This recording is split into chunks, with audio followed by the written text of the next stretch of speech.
يزكى يذكر فتنفعه الذكرى. أما من استغنى فأنت له تصدى وما عليك ألا يزكى. وأما من جاءك يسعى وهو يخشى فأنت عنه تلهى. كلا إنها تذكرة فمن شاء ذكره في صحف مكرمة مرفوعة مطهرة بأيدي سفرة كرام بررة. قتل الإنسان ما أكفره من أي شيء خلقه من نطفة خلقه فقدره ثم السبيل يسره ثم أماته فأقبره ثم إذا شاء أنشره. كلا لما يقض ما أمره فلينظر الإنسان إلى طعامه أنا صببنا الماء صبا ثم شققنا الأرض شقا فأنبتنا فيها حبا وعنبا وقضبا وزيتونا ونخلا وحدائق غلبا وفاكهة وأبا متاعا لكم ولأنعامكم. فإذا جاءت الصاخة يوم يفر المرء من أخيه وأمه وأبيه وصاحبته وبنيه لكل امرئ منهم يومئذ شأن يغنيه. وجوه يومئذ مسفرة ضاحكة مستبشرة ووجوه يومئذ عليها غبرة ترهقها قترة أولئك هم الكفرة الفجرة. نعم.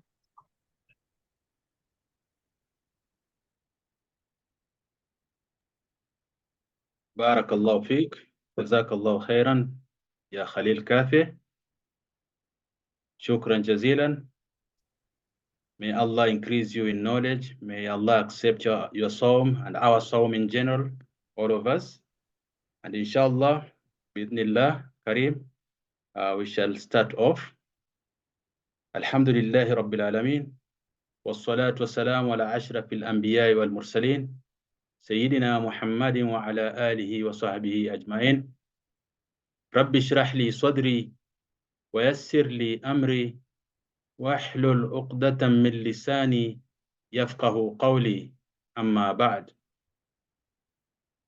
Ladies and gentlemen, esteemed sheikhs, imams, religious activists, youth leaders, community leaders, students, and esteemed professionals in the field of psychology, it is an honor to welcome you to this online lecture on Introduction to Islamic Psychology, Counseling and Psychotherapy during this sacred month of Ramadan.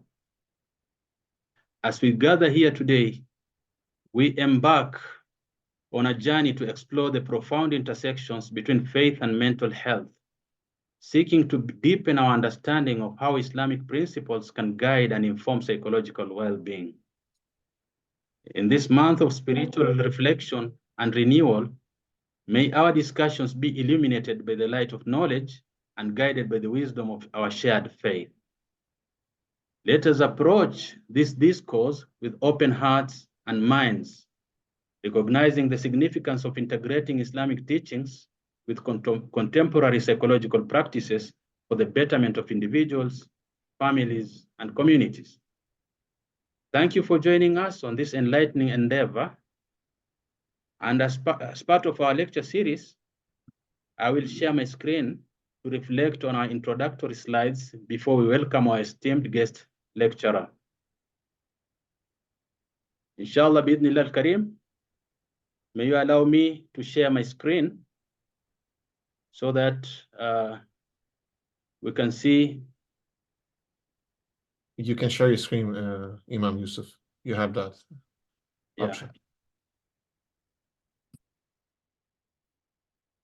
Just a moment. Just hold on for a moment.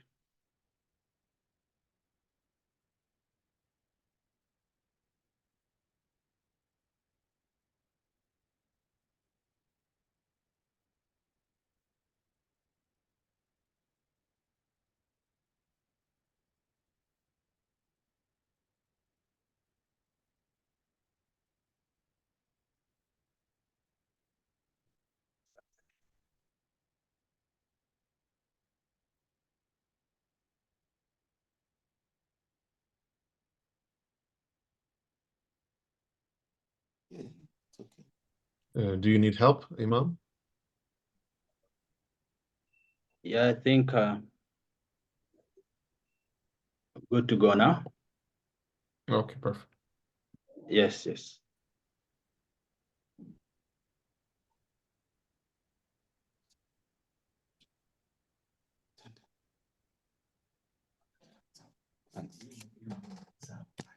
Okay, thanks.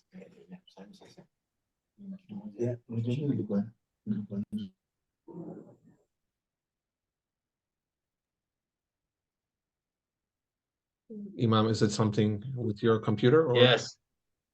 Yeah, it is. Sister Yumna, would you like to share it instead? Yeah, it is. We don't see it. We don't. Oh, there it is. Yes, we see it. Please. Yeah. So as you can see my screen, it's International Students of Islamic Psychology. Bismillahir Rahmanir Rahim. We shall talk about today's agenda, which is Fatihat al-Kitab, and in which I will read now. Bismillahir Rahmanir Rahim. Alhamdulillahi Rabbil Alameen. Ar-Rahmanir Rahim. Malik Yawmiddin. إياك نعبد وإياك نستعين اهدنا الصراط المستقيم صراط الذين أنعمت عليهم وغير المغضوب عليهم ولا الضالين.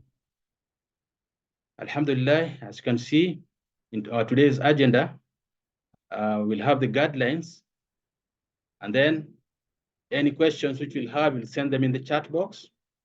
And then after that, we'll have our lecture. Brother starts Seyed Jamaluddin Miri. And then after that, for those who are waiting, they'll have able to share their feedback forms, and then we'll have the closing dua as we proceed. And then, as usual, we have Zoom etiquette. We can have our cameras on, and preferably gallery view, so that we can know each other well. You can able to appreciate the diversity of Allah's creation, of people from different walks of life. And then we should not have any recordings or screenshots, because this lecture will be shared on our YouTube channel, which is always there. ISP has made that possible. And then we should keep our mics on mute when not speaking, so as to allow clarity for our esteemed lecturer. And then we should rename your name and country if possible. And then also you should utilize the chat option for questions or answers. We'll get for the questions. And for live transcription, please press the more button, and we'll make it possible for you. You'll be able to share. And then we'll go to the mission statement of the International Students of Islamic Psychology. It is an inclusive space designed to connect people with diverse backgrounds interested in Islamic psychology. It aims to disseminate knowledge, share resources, and discuss best practices in a free and accessible manner. It is also a platform to enable further development of people's personal and professional interests, studies, understanding of Islamic psychology within their communities and countries of origin. You can always connect with us. You can join us through our Islamic Psychology WhatsApp group, or you can become a member of ISIP via our website, www.isip.foundation, to get access to our digital library, which have almost 1,000 resources in psychology and all kinds of knowledge. You can also subscribe to our YouTube channel, whereby we upload recordings of different lectures from all over the world.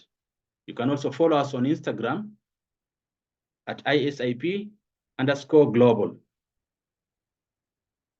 You can also use the barcode or the Q code to join our Islamic psychology group in our WhatsApp group, so that you can be able to link up with our esteemed brothers and sisters who are in this field, who are disseminating knowledge and taking this knowledge to the world.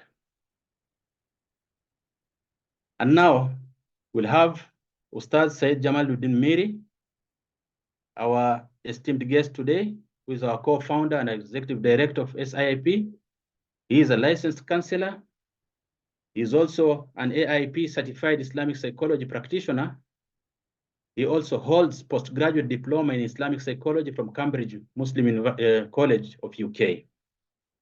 He also has an ijaza in traditional Islamically integrated psychotherapy from Ibn Khaldun University, Khalil Center, Turkey, and US.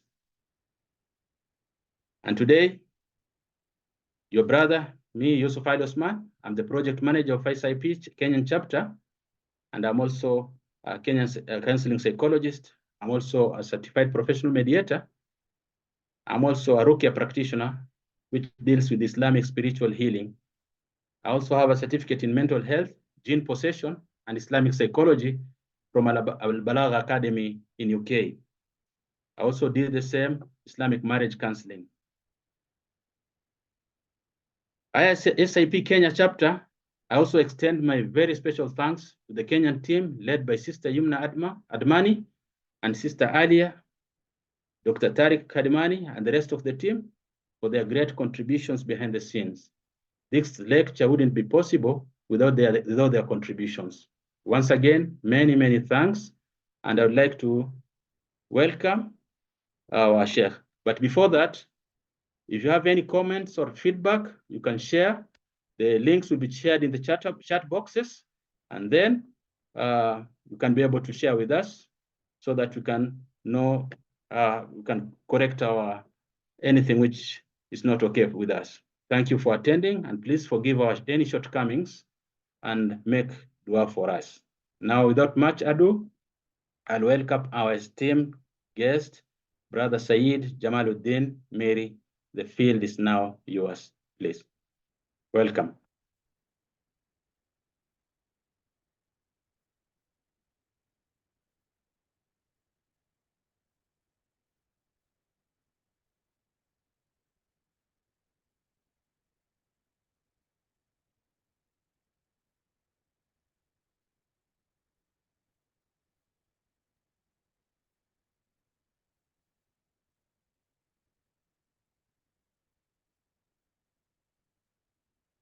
Welcome, welcome, welcome.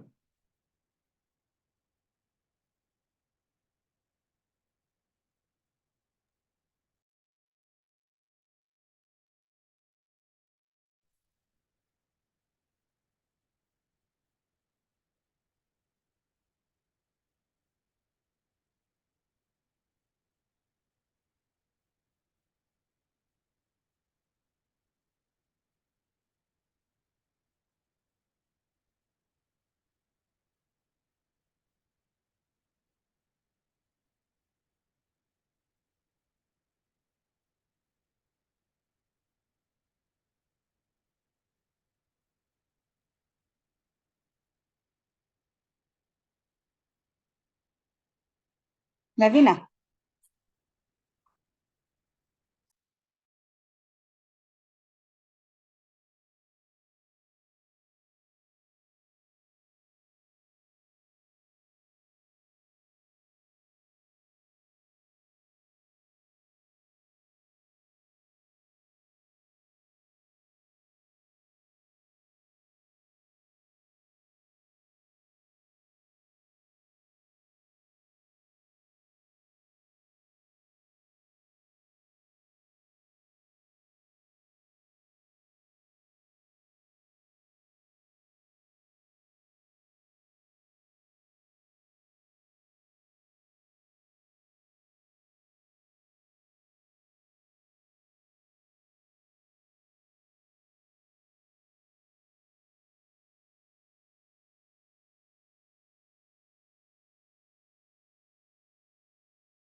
Brother Seyed,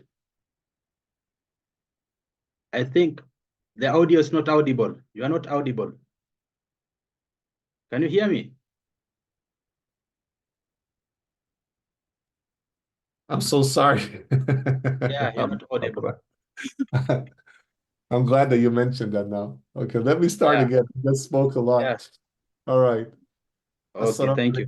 All right. Jazakallah khairan. So, Bismillah wa alhamdulillah wa salawat wa salam ala rasulullah wa alihi wa sahbihi wa min wala. Assalamu alaikum wa rahmatullahi wa barakatuh. Dear brothers and sisters, dear imams, dear mashayikh, shayukh, dear alimas, dear clinicians, mental health professionals, students of knowledge, students of psychology, and brothers and sisters from Kenya and from the Kenyan diaspora. Such an honor to be with you all. I want to first and foremost thank my beloved brother and colleague, Imam Yusuf, and my beloved sister and colleague, Sister Yumna, and the rest of ISIP's Kenyan chapter for the amazing work they're doing in establishing Islamic psychology through the ISIP Kenyan chapter within the Kenyan context. I will never be here without your pioneering work. Jazakallah khairan. I want to thank you all, brothers and sisters, for joining us today. I want to thank you, Ustad Khalid, for the beautiful Quran recitation. And if you guys can just mute your microphones when you join, it will make the lecture much more efficient. I would really appreciate it. And Imam Yusuf and Sister Yumna, you can always mute the participants if their microphone is on as well. It's an honor to be with you all. Very briefly, as Imam Yusuf alluded to, ISIP, the International Students of Islamic Psychology, is an international movement with over 35,000 members from over 90 countries and nationalities. We have over 90 task forces active, working with a variety of initiatives, such as sister groups, brother groups, tarbiyah groups, parenting groups, marriage counseling groups, neurodiversity groups, refugee mental health groups, crisis support groups, Islamic psychology supervision group. We have research group, curriculum development groups. We have Islamic psychology counseling offices and services to offer.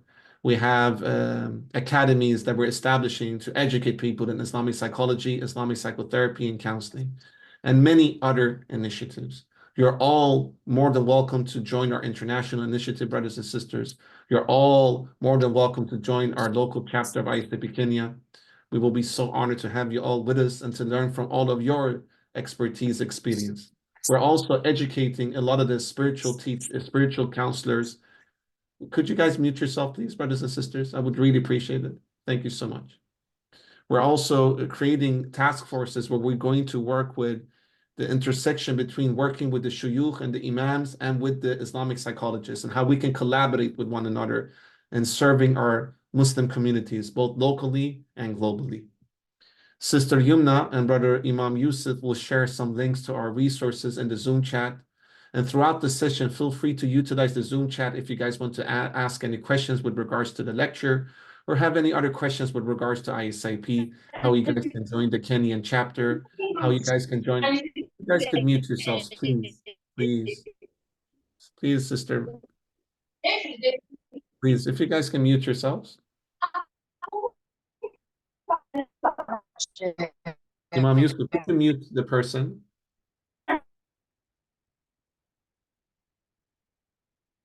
I tried to mute them, but it doesn't work from my side. So if you can mute them, please. Thank you. Brothers and sisters, for the benefit of the lecture, if you guys can mute yourself, it's much easier. I really appreciate it. If you guys can mute yourselves, please. Thank you. So essentially, my beloved colleagues from the ISIP Kenyan chapter will share some resources, WhatsApp group links where you can join ISIP's Kenyan WhatsApp group for resource sharings and discussions related to Islamic psychology and Muslim mental health. You guys can also join our international groups as well. Some of our initiatives that we do internationally, we're going to roll it out locally to Kenya. Our Islamic psychology supervision groups will be offered within the Kenyan context as well. We will also start workshops, retreats, and training within the Kenyan context, lectures we're already doing, and many other initiatives. So most welcome to join the organization committee of ISIP Kenya. And if you have any questions with regard to ISIP Kenya, feel free to reach out to Imam Yusuf or Sister Yumna, who are the project managers of the ISIP Kenyan chapter. If there are any questions with regard to our international initiatives, you guys can also reach out to me or other colleagues as well. All right. This was just a brief introduction. Today, I'm going to present to all of you, dear excellent colleagues, brothers and sisters, a brief presentation, which is not that brief actually, it's quite thorough, with regards to Islamic psychology, its philosophy, and its application. This is a little bit about myself. As you guys know, I'm an executive director and co-founder of ISIP, International Students of Islamic Psychology. We've been in movement now for almost 4 years. I'm also co-founder of Al-Balkhi Institute of Islamic Psychological Studies and Research, which is ISIP's research and curriculum development initiative. I'm also co-founder of the Shifa Institute, which is ISIP's holistic center for holistic health from an Islamic paradigm. And I'm one of the co-founders of the Futu Academy of Sacred Manhood and Sacred Womanhood, where we try to help our young boys and young girls to enter sacred masculinity and sacred femininity based upon the Futur tradition of Islam, which is one of the theses that I actually wrote in my studies in Islamic psychology, how to use Futua to bring young boys and young girls into sacred manhood and sacred womanhood. I am also part of the Rafiq Counseling as one of the co-founder and as executive director, which is ISIP's Islamic Psychology Counseling Services. And also, I'm a former poet, and I do nasheeds still today. And I really believe in the intersection between sacred arts and health and healing from an Islamic paradigm. Hence, we're also establishing the Nasheed Academy of Sacred Arts, which is ISIP's Sacred Arts Initiative. I'm a licensed counselor, and I have a postgraduate diploma in Islamic psychology from the Cambridge Muslim College. I am an IAIP certified Islamic psychology practitioner, and I do have ijaza and certified in practicing traditionally Islamically integrated psychotherapy. I work as visiting lecturer in different universities, in Shifa Militia University in Pakistan, and IOU, and in other universities and colleges as well. And I have a role as commissioner editor in books in Islamic psychology and Beacon Books, which is a Muslim book publishing house based in the UK. And I previously studied social psychology and industrial and organizational psychology at Lunds University in Sweden. And I'm currently doing also a master's in clinical psychology at Lunds University as well. And I try to lecture and educate in topics such as Islamic psychology, decolonial psychology, alternative pedagogy, grassroots organizing, interculturality, strategic communication, tarbiyah, futua, nasheed, and sacred arts, etc. It's very important before we start the lecture that everybody knows that ISIP is a non-political organization. We're not a political organization. And we work with Ahl al-Sunnah wa Jama'ah and all branches of Ahl al-Sunnah wa Jama'ah and all Muslims. And we even have collaborations and partnerships with non-Muslims as well. All right. So we believe in dialogue, intra-dialogue, which is dialogue within the Muslim community, and also intra-dialogue, which is dialogue with communities that are not Muslims, other minorities, other faith groups. We work with many different stakeholders in partnership as a way to support Muslim mental health and Islamic psychology, but also to work and learn from other minority groups as well. So this is very important to speak about. We're not confrontative. We're not combative. We believe in adab al-ikhtilaf. We believe in the sacred tradition of adab al-ikhtilaf. So within ISIP, you have people from all schools of thought that approaches Islamic psychology in different ways, the top-down approach, bottom-up approach, and I'm going to communicate all of this in my lecture. We adhere to the Aman Accord. And for all of you brothers and sisters, please read the Aman Accord because it states what is Islam. And all the great scholars, the great shuyukh, the great muftis, and the ulamas all over the world has written under the Aman Accord. And ISIP adheres to the Aman Accord. Okay? So we believe in a space where people are united through Quran and Sunnah and the Islamic principles, but that we also approach diversity of thoughts. And that we are not saying that one approach is better than the other approach. We want to show the variety of approaches within the realm of Islamic psychology. Because there are different approaches, but we are all grounded in and united in Tawheed and in Quran and Sunnah as Ahlul Sunnah wal Jama'ah.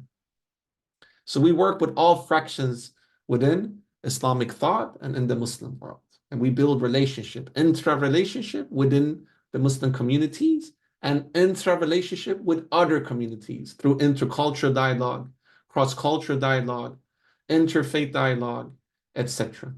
And we believe that we have a lot of commonalities with other faith groups when it comes to how can we normalize more spiritual approaches within the realm of psychology, because mainstream psychology, the way that it is taught to us in academia generally, is very secular, is very Eurocentric, and it's very based upon a Eurocentric notion of how to view human beings, which is today very secular. We believe that there are other notions as well that we should highlight, because the Eurocentric notion doesn't speak for all the world's psyche at all. And we believe that we need to show variety of practices of psychology. We advocate for the Islamic approach towards the science of the soul, which is ilm al-nafs and psychology. And sometimes we could have commonalities and common denominators with other faith traditions, like our brothers and sisters that are Christians or of Jewish background or from Buddhist tradition or other faith tradition, because they also adhere to the notion that we need more spirituality in psychology, even though their notion of spirituality is different than the Islamic Tawhidi notion of psychology and of health and well-being. So we have differences with other faith traditions and also with mainstream psychology, but we also have commonalities. Not everything in mainstream psychology and Western psychology is bad. There is a lot of good and khair in mainstream psychology and Western psychology as well. I am myself trained in cognitive behavior therapy, CBT, which is very congruent with Islamic paradigm. The same goes with acceptance and commitment therapists. The same goes with third wave CBT, positive psychology, and other modalities within humanistic psychology, transpersonal psychology, cross-cultural psychology, etc. So we believe in the prophetic way. And as the Prophet sallallahu alaihi wasallam said, wisdom is the lost property of the believer. Wherever he finds it, he can use it, right? What does this say to us? That we should be curious.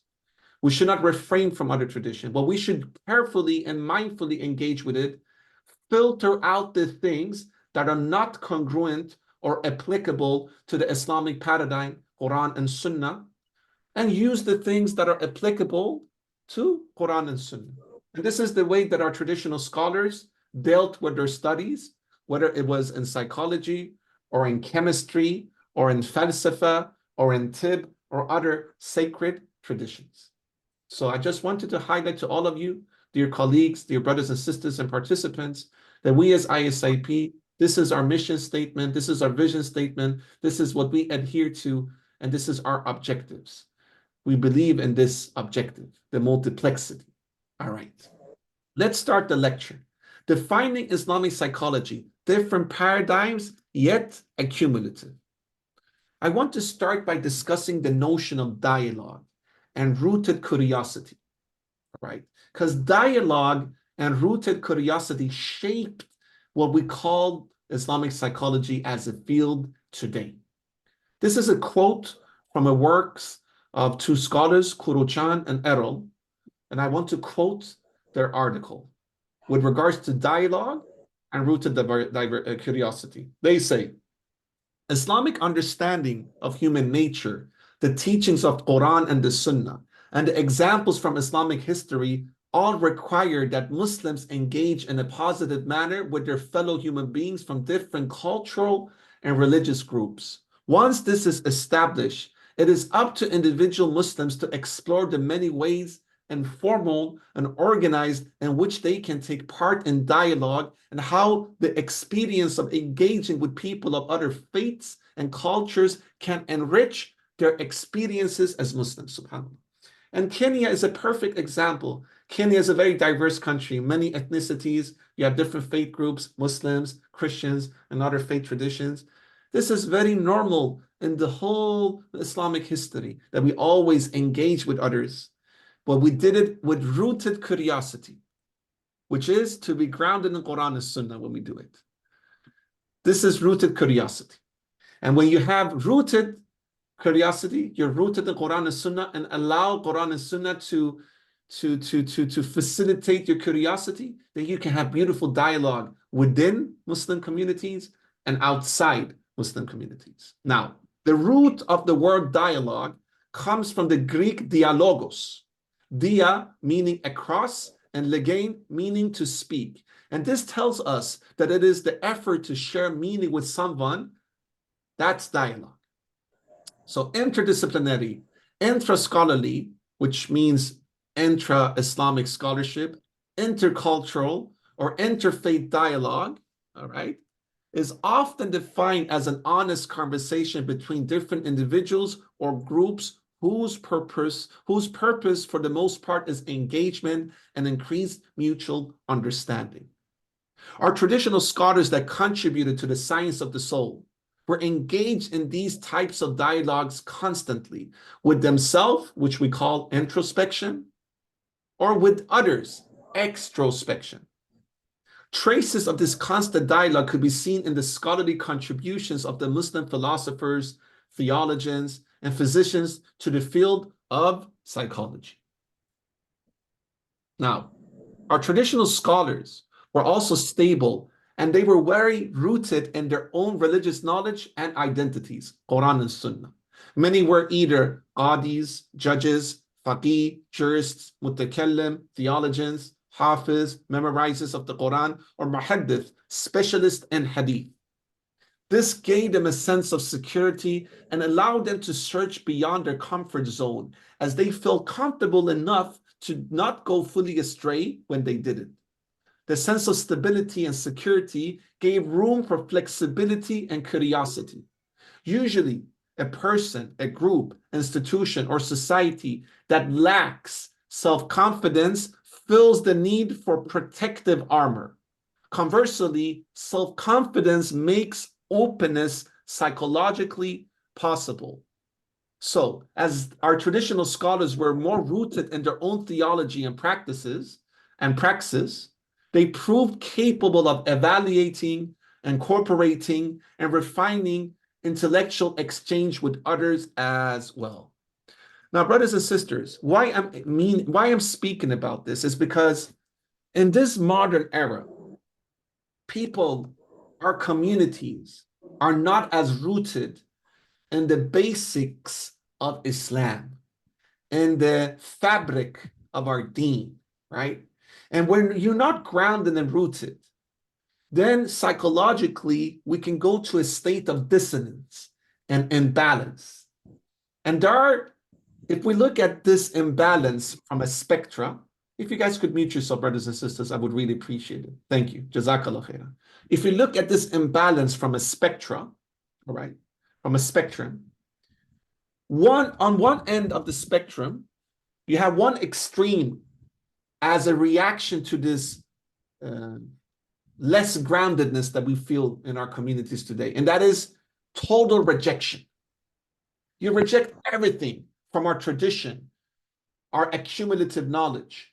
You reject everything. You just say, I know best, and we just follow Islam the way that I know best. I know best. I know better than the traditional scholars or the scholars. I know best. And I don't want to engage in other traditions and other culture exchange and other knowledge inquiry processes. I know best. It's quite nafsani, you know, it's egocentric in a sense. And it's also not beneficial. Now, on the other end of the spectrum, you have another extreme position, which is, we call it tokenism. People that just assimilate whatever without mindfully looking at it. And that is very dangerous as well, because suddenly you can start to assimilate things that are not congruent or applicable to Quran and Sunnah. You know, ideologies, notions, philosophies that are contradicting the teachings of the Prophet sallallahu alaihi wasallam and the will of Allah, Sharia. These are two extreme opposites of the spectrum. One is total rejection, one is tokenism and total assimilation. In the middle is the Islamic approach, which is accumulative, integrative, rooted in Sunnah, rooted in Quran, yet open for diversity as long as it's congruent with Quran and Sunnah. This is the middle approach. This is the mizan. And our traditional scholars had this approach generally. And this takes us to accumulative, yet different viewpoints when it comes to Islamic psychology and Islamic thought. So Muslims amongst Ahl al-Sunnah wa Jama'ah, classical Sunni Islam, have generally viewed the cluster of scholars and ulama as holding religious authority. I know many of you today here are imams. Most welcome, our beloved spiritual teachers and shuyukh. These ulama have often come together under institutional setups to set standards with regards to practice of derivation from Islamic law and its application.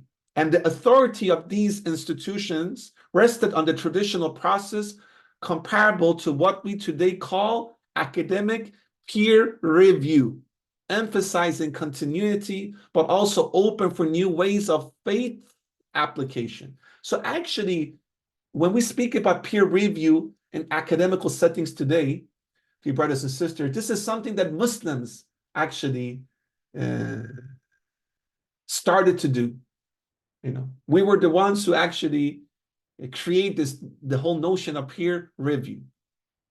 As a result, the scholars allowed plurality within a certain parameter within which interpretation could remain acceptable. And within the Islamic tradition and sciences, there has been an approach to knowledge in its construction, maintenance, and preservation and growth to build upon works from previous scholars. This is very important to know.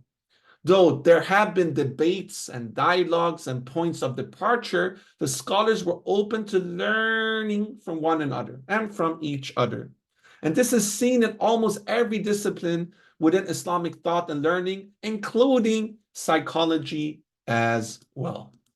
So why I emphasize on speaking about the cumulative yet different viewpoints is because there is not one Islamic psychology. There are multiple Islamic psychologies. But what unites them is that they're all rooted in the primary sources of Islam, which is Quran and Sunnah. All right. Commentaries were not dry reiterations of the original method text. The genre of commentaries drew out new interpretations relevant to the communities who were receiving it. So our scholars also had the cross-cultural perspective when they did commentaries of different work to understand the cultural context that they are in. And actually, as many of you who are scholars know, when a Muslim asks for nasiha and guidance from a sheikh and from a faqih and from a Islamic jurist or Islamic leader, many of our imams, they always say, I cannot give advice to somebody who lives in another country than where I live. Why? So for instance, I live in Sweden, right? If I ask an imam about nasiha with regards to fiqh questions, and let's say he lives in Singapore or he lives in, let's say, Brazil or Nigeria, right? Most of these imams will say, ask somebody in your country that is an imam and that is trained and qualified. Because the cultural context of Sweden is different than Malaysia, Singapore, Nigeria, or Brazil, right? And this is something that our traditional scholars were very much aware of. Hence, they always tried to look at their communities where they were affiliated with as well, from a cultural point of view, urf. Of course, we believe in culture as long as it's congruent with Islam and with Quran and Sunnah. Then we believe in diversity of culture, of course. And the discipline of fiqh, for example, I'm sure many of you know Imam Abu Hanifa, rahimullah, one of the great, fathers of the different madahib, the Hanafi school. He lived in Kufa, was amongst the earliest scholars to lay down the methodology and to categorize rulings in Islamic law, right? Among his students were other scholars who also developed new methodologies and opinions and later schools of thought, right? Thought, madahib. So, for instance, that included Imam Jafar al-Sadiq, which was the founder of the Jafari madhab, which is associated today with the Shia school. And in this chain of transmission was also followed by who? Imam Malik, the founder of the Maliki madhab. I think that most people in Kenya are Malikis, if I'm not mistaken, right? I'm not 100% sure. I think you guys are Malikis or maybe Shafi'is, right?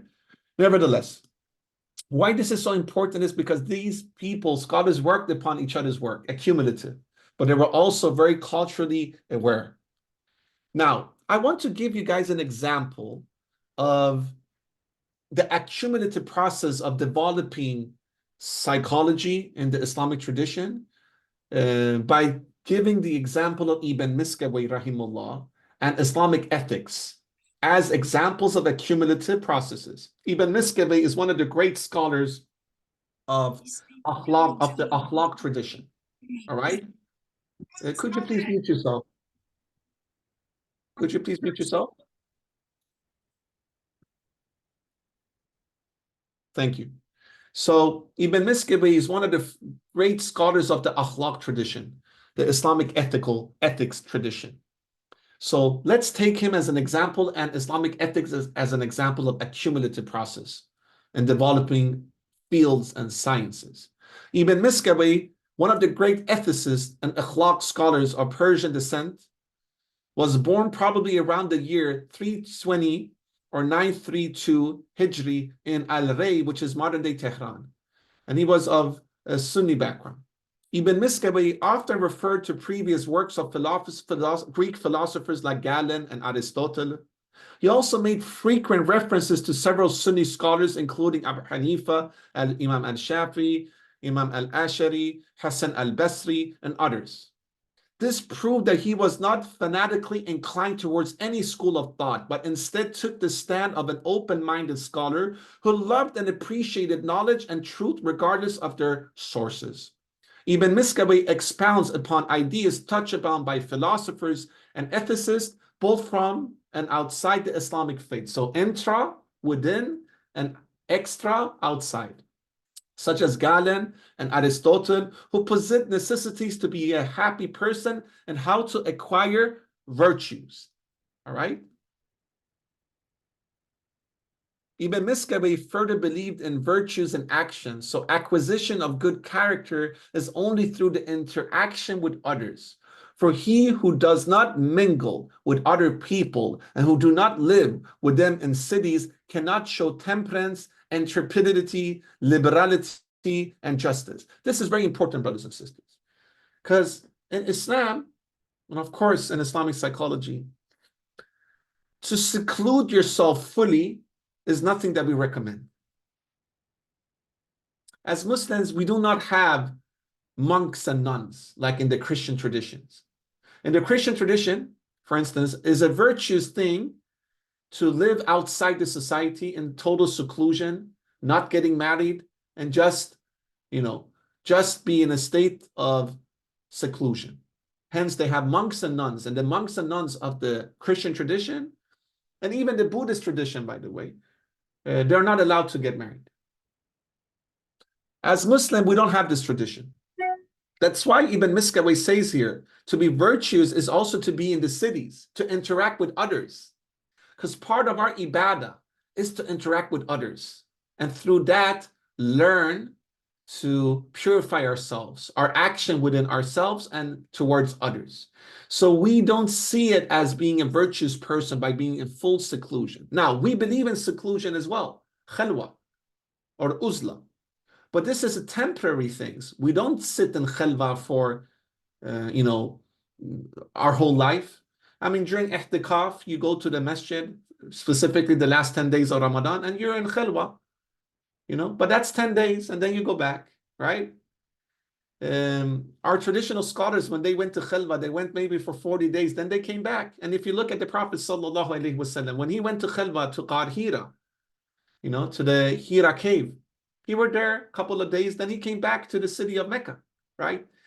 And we don't believe that it's a virtuous thing to not marry.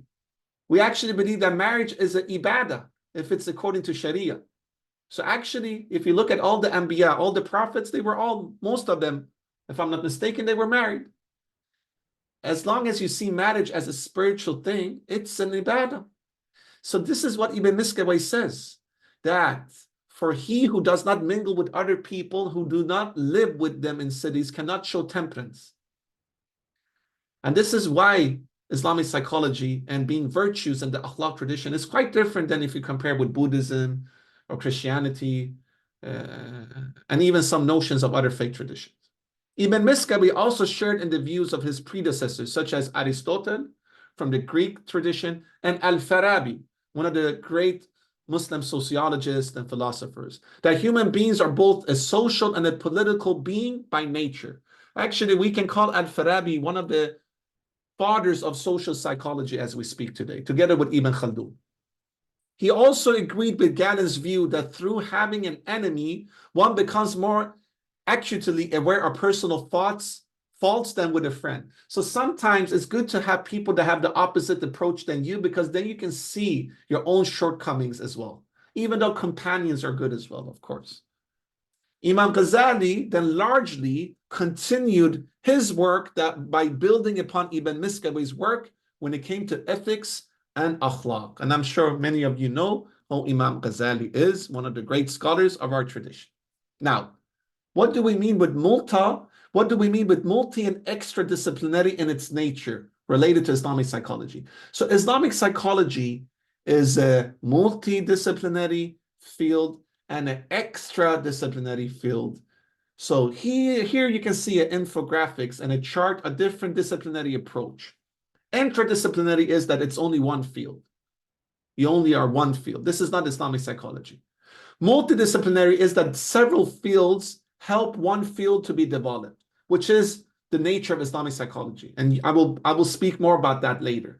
Islamic psychology is based upon different disciplines that study the science of the soul, the structure of the soul, the health and well-being of the soul, the levels of the soul from their own tradition, from their own disciplines. So it's a multidisciplinary discipline.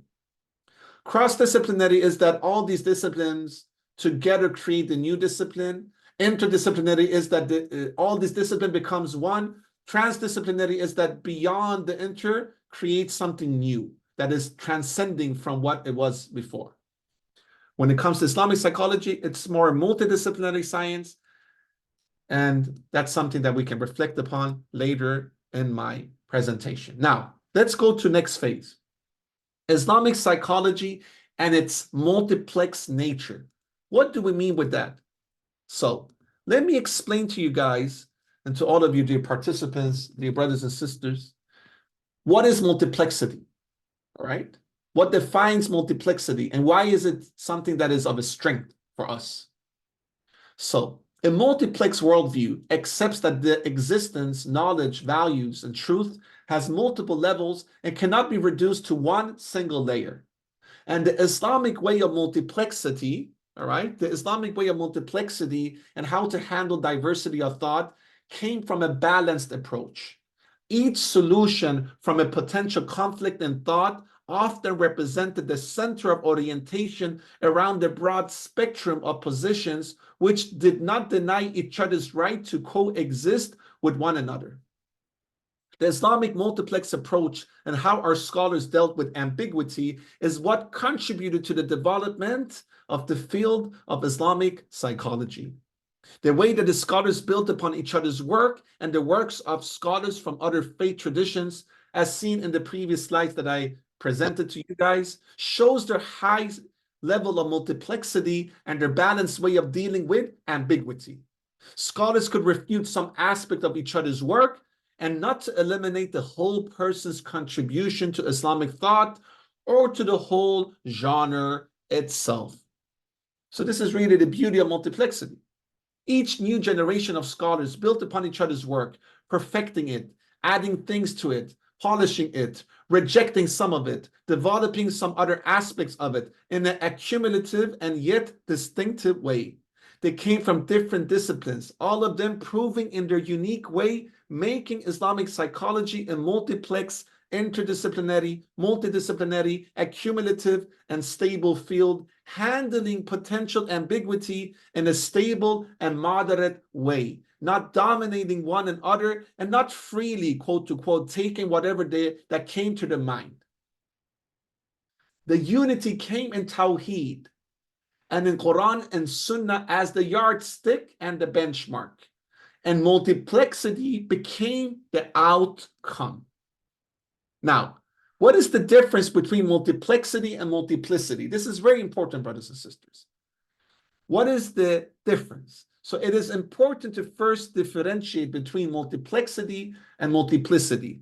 There could be two different strategies in accommodating social and cultural differences to achieve unity and diversity. So Islamic law, Sharia, and philosophy, which are two core disciplines within the field of Islamic psychology, have always applied the first, multiplexity, while Western, mainstream, and postmodern thought adopted the latter, multiplicity. The multiplex structure of thought allows different views to coexist together in a culture without relativizing them, or rejecting each other as illegitimate. Okay? The postmodern way of looking at multiplicity or diversity is from an aspect of conformity. Conformity means to conform diversity into one set of norms rather than multiple. So Western psychology, mainstream psychology, adopts more multiplicity in its approach towards psychology. Multiplicity in the sense of conforming approaches to one set of templates, manuals, and norms. Everything should be manualized to fit the current narrative. So even though they say that they're open-minded, actually they're not. They're not fully at least. There are parts of it that are, but not fully. Islamic psychology is more multiplex in its nature. And our trajectory for future growth should be to revitalize unity in Tawheed and multiplexity, and not to reduce the field to focus on one single aspect of human life, like in the case of mainstream Western psychology, or to promote one set of interventions, methods, approaches as possessing the ultimate truth. Rather, embrace the fact that there are multiplex ways of addressing psychology from an Islamic paradigm. So unity and multiplexity allows the coexistence of multiple levels of understanding to coexistence, while acknowledging there is still an ultimate truth, which is Tawheed. Being firmly rooted in the primary sources of Islam, Quran and Sunnah, allows the secondary sources, the works of our scholars and practitioners, to be multiplex in its conclusions. Now, this is quite interesting to reflect upon, brothers and sisters. And I want you guys to use the chat now, because I'm going to ask you guys a question. Okay? So, I'm going to speak about no dichotomy due to multiplexity. But first off, who is this in the picture? And where is it? Feel free to write in the chat. Who is it and where is it? Anybody who would like to guess? Be a participant. Who is it in the picture? And which occasion is the picture reflecting? The painting, I should say. Anybody who would like to guess? Dear esteemed colleagues, brothers and sisters.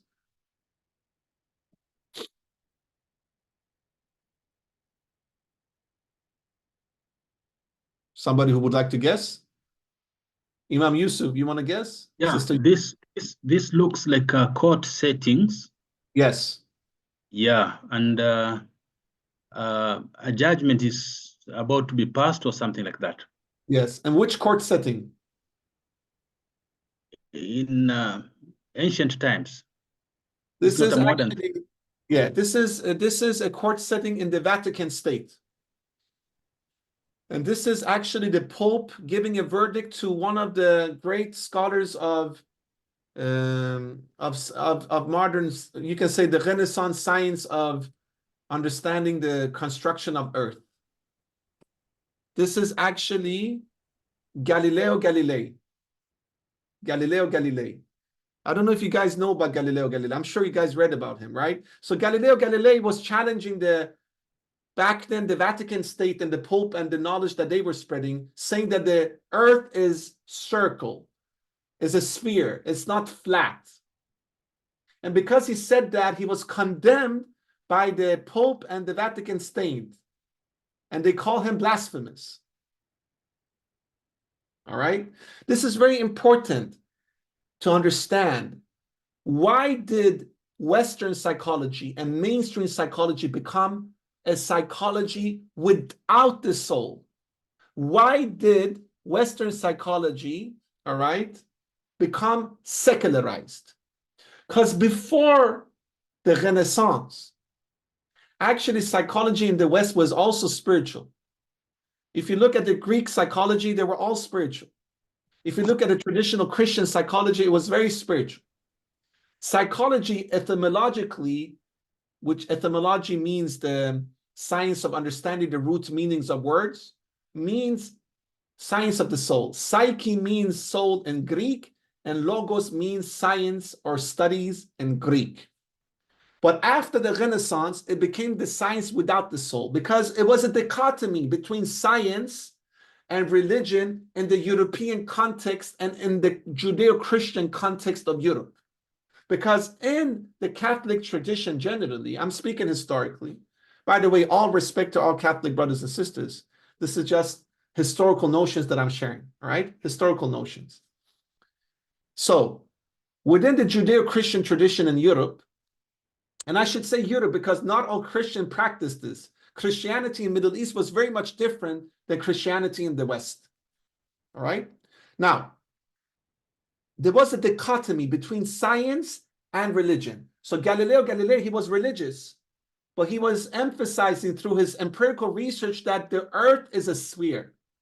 The Pope told him, and the Vatican State gave him the verdict that you're blasphemous. We know that he was not blasphemous because the earth is a sphere. And actually, Muslims knew this before Galileo Galilei, by the way. We had this knowledge before Galileo Galilei. And Galileo Galilei was inspired by a lot of Muslim scientists, where he derived his conclusion from their work. Now, why psychology became secular in the West is because of the dichotomy between spirituality and science. And that picture and that interaction between Galileo Galilei and the Vatican State is an example of the dichotomy, because they had like one person, the Pope, who was deciding over all the people's reflections, psyches, contributions, etc. It's a very authoritarian way. We as Muslims, we don't have that authoritarian way. We believe in authority, not authoritarian. The difference between authority and authoritarian is that we believe that authority is Allah and the Prophet sallallahu alaihi wasallam, and we give authority to the great scholars, the ulama. But we don't believe in authoritarian, that somebody forces their thoughts on you. We have one institution that forces their thoughts on you. No, this is not the Islamic tradition. We have multiplexity. In the Ottoman Empire, they were adopting multiplexity because they had 4 different courts for Muslims. They have a court for people that were following the Hanbali fiqh, another court for people that followed the Hanafi fiqh, another court for people who followed the Maliki fiqh, Shafi fiqh, even courts for non-Muslims. The Jewish people had their own courts, the Christians had their own courts. This is multiplexity, right? Unity and Tawheed. Quran, Sunnah, multiplexity. That's why we never needed to secularize sciences in Islam, because we never had the dichotomy between religion and spirituality and scientific research. But that dichotomy existed in the European context. And that's why after the Renaissance, a lot of the scholars, they rejected spirituality and they became secular. And their approach towards studying psychology or other fields of science, because they were reacting towards a very non-fitri and authoritarian view of spirituality that they saw within the Judeo-Christian notion within the European context. We didn't have that. And I'm quite sure that many of the scholars of psychology in the 18th century Europe, if they were born in Muslim countries, they will never secularize psychology, because we didn't have the dichotomy in the Muslim context. So to reiterate again, the Islamic view of multiplexity, intellectual curiosity, and scientific inquiry found its origin from the Quran and the Sunnah. The dichotomy between science and religion was never the case in the Muslim world prior to the colonial era. Muslims never needed to battle the state or a centralized church and their knowledge inquiry or a centralized institution. Historically, there has not been any overarching state, formal institutions, or non-state bodies for Muslims, such as the Church or the Vatican, or a set of religious figures that have interpreted and imposed one set of Islamic teaching. So secular psychology, which is represented by Sigmund Freud or B.F. Skinner and others, is a reaction towards the non-fitri notions of man, rooted in the Eurocentric tradition and also to a certain degree the Judeo-Christian tradition as well. So while for the West, as seen by the example of Galileo Galilei, the state church or the Vatican were the authority that the scientific endeavor were accountable towards, separation and secularism became a means for freedom and revival of curiosity in the West due to its past. While for Muslims, scientific endeavors were a part of the integration of a holistic framework supported by the state. This is very important. Very important. And when we speak non-fitri, for instance, this takes us to what is Islamic psychology. So if you look at other faith traditions, and even in the secular tradition, they say human beings are governed by lust, which is the psychodynamic approach, or psychoanalysis. Or human beings are born with a sin, which is the Christian theology, right? We as Muslims, we believe that human beings are not governed by desires and shahawat, and we're born pure in a state of fitra, our natural disposition towards tawheed. Now, let me now start to reflect upon what is Islamic psychology. And before we start, I want to speak about a common misconception, dear brothers and sisters. We need to differentiate between Muslim mental health compared to Islamic psychology. So mental health or Muslim mental health is focused on one person's overall psychological well-being. This includes their capacity to handle stress, relate to others, form relationships, manage and become aware of their emotions. People's mental health is affected both positively and negatively by various factors, including biology and genetics, life experiences, and family history. So Muslim mental health is specifically dealing with the psychological well-being of those who identify themselves as Muslims. And Muslim mental health may also include topics such as social determinants of health that impact or create barriers to the Muslim community's access to mental health services and practitioners. Now, Islamic psychology and Muslim mental health are two different terms, and they are not interchangeable, though they may have some areas of overlap.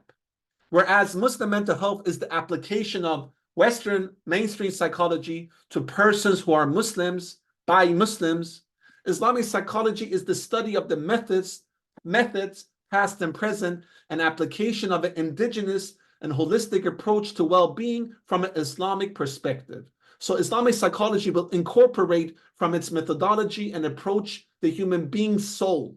We speak about the soul and the heart, the qalb, being the spiritual center and not the brain. If you look at modern psychology, mainstream psychology, they put the whole health in the brain. Why do we call it mental health? Have you reflected upon that, brothers and sisters? Mental health. When we speak about well-being, psychologically, we say mental health. Like all the health is in the mental. From an Islamic point of view, that is not correct. For us, health is in the heart. We should say heart health. Heart health, right? So that is the difference between mainstream psychology and Islamic psychology, because mainstream psychology is very reductionistic, has reduced health to be allocated in the mind, in cognitions, mainly. I mean, there are different approaches in mainstream psychology that are excellent. So I'm generalizing, but there is still some truth in what I say. Allahu Akbar. Other key Islamic concepts, such as the belief in the unseen, al-ghaib, the concept of the next life, akhirah, working on developing good character, akhlaq, and purification of the soul, tazkiyat an-nafs, and an overall goal of content submission of the soul to God is something that we adhere to when we speak about Islamic psychology. It is important to note that there is a difference between Muslim psychologists and an Islamic psychologist. It is possible if one finds a Muslim psychologist or psychotherapist or mental health professional, they may not have been trained or offering their services within an Islamic psychology lens, and may be using paradigms rooted in other frameworks. So to work with an Islamic psychology lens and paradigm requires more specialization and education in Islamic psychology. Now, what is Islamic psychology, dear brothers and sisters and esteemed participants? Islamic psychology founds its roots in the Quranic worldview and the prophetic example as embodied by our beloved Prophet Muhammad, upon him be peace, sallallahu alaihi wasallam. Islamic psychology, as it at its core, is looking at the human being in a holistic manner and examines and approaches human behavior, motivations, emotions, and healing through an Islamic lens. Islamic psychology centers on the concept of the fitrah, the soul's connection to Allah, and bringing the human being back in touch with the fitrah for true well-being. And the metaphysical components of the ruh, the soul, the aql, the mind, the nafs, the self, and the qalb, the heart, are key components of influence and study in Islamic psychology. Islamic psychology is rooted in the primary sources of Islam, Quran and Sunnah, and the secondary sources, which is the works of our traditional scholars. Now, there are different approaches towards Islamic psychology. You have top-down approaches and bottom-up approaches. So top-down approach is, for instance, Islamization of psychology. That is, to filter Western mainstream psychology from an Islamic lens and utilize the things that are applicable to the Islamic paradigm. That is Islamization of psychology. That is a top-down approach. Then you have a bottom-up approach, which is Islamic psychology, indigenous Islamic psychology, which is rooted in the Islamic paradigm. It's grounded and it's built upon the Islamic paradigm, and it derives from the primary and secondary sources of Islam. Then you also have a comparison models, which is to compare Islamic notions with other traditions' notions as well. Now, in order to understand some of the top-down approaches, we need to understand what is Islamization of knowledge and psychology, IOK. I'm sure many of you are aware that for the last, I think, 60, 70 years, we have had a movement in Islamic thought, which has been a very important movement, a very crucial movement, and an amazing movement that I really love as a student of knowledge and as an Islamic psychology practitioner. And that is the IOK movement, the Islamization of knowledge movement, all right? One of the founders of the Islamization of knowledge movement is Sheikh Ismail Raji al-Faruqi. And according to Ismail Raji al-Faruqi, Islamization of knowledge is to recast the whole legacy of human knowledge from the standpoint of Islam, all right? And he emphasized 7 steps of Islamization of knowledge, and he mentioned them as follows. 1, in order to work with Islamization of knowledge, and in our case, Islamization of psychology, we need to have creation of understanding and awareness. Why are we doing Islamization of psychology? All right? Then the next step is the crystallization of Islamic thought, concepts, and methodology. The third step is master of the legacy, both the legacy of Islamic thought, ilm al-nafs, and different disciplines in Islamic thought, but also master of the legacy of psychology from other traditions as well. Mastery of contemporary knowledge. In order for us to do Islamization of psychology, we need to master Western psychology, mainstream psychology, and other faith traditions psychologies. This is very important, the contemporary knowledge. Also, we need to create textbooks and disciplines. We need to do priorities in scientific research. And we need to do preparation of academic cadres like scholarship, training, grants, etc. So these are the 7 steps that Ismail Raji al-Faruqi emphasized as a way to do Islamization of knowledge, and in our case, Islamization of psychology. Now, there is another great scholar who still lives today, a great Malaysian scholar. His name is Sheikh Seyed Naqib al-Atas. I'm sure many of you know him. One of the great pioneers of Islamic thought in our generation. All right? He's also one of the pioneers when it comes to the Islamization of knowledge movement. And according to Al-Atas, with regards to contemporary knowledge, he referred to Islamization of knowledge, IOK, as the deliverance of knowledge from its interpretation based on secular ideology and from meanings and expressions of the secular. And he actually recommended a 2-step model of Islamization of knowledge. The first step is isolation process. Isolation process, where knowledge should be freed from the Western culture and civilization. The next step is that after isolation, those existing body of knowledge should be infused with Islamic elements. All right? That's the whole thing with applicable to Islamic paradigm, right? Filtering process. May Allah preserve Sheikh Al-Atas. He's an amazing scholar. I was in Malaysia this summer. I was about to meet him, but I didn't have the opportunity. So inshallah, we'll meet him next time. He's one of the great scholars of Islamic thought. May Allah preserve him. Then we have Professor Uthman Najati. He is one of the fathers and pioneers, together with Professor Malik Bedri, when it comes to modern Islamic psychology. He was an Egyptian scholar. And what Professor Uthman Najati emphasized is that he believed that a critical step in building Islamic psychology as a discipline lay in deep knowledge of the Islamic intellectual heritage. To have deep knowledge, according to Professor Najati, served 6 important functions. Number 1, it allows Islamic psychology scholars to utilize and draw upon contributions that span the course of 15 centuries. Brothers and sisters, Islamic psychology is nothing new. We have had resources for over 15 centuries. This is amazing. So we can utilize all this work. Alhamdulillah, shukrullah.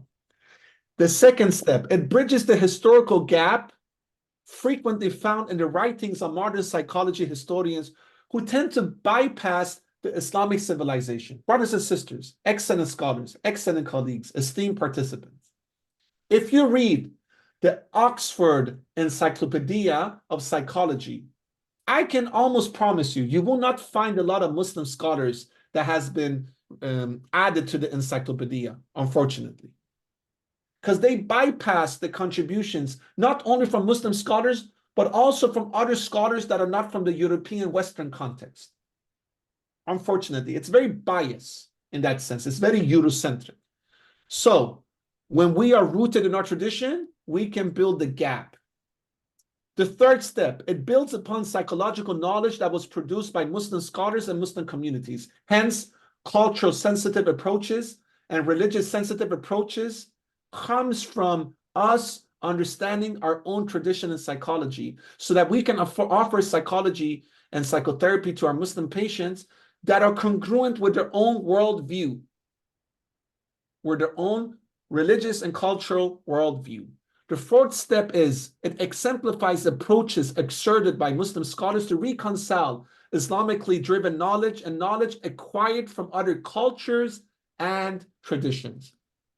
The fifth step, it allows for the development of a holistic understanding of human beings, because Islamic psychology is holistic understanding. We work both with the dunyawi health and the ukhrawi health. Holistic, right?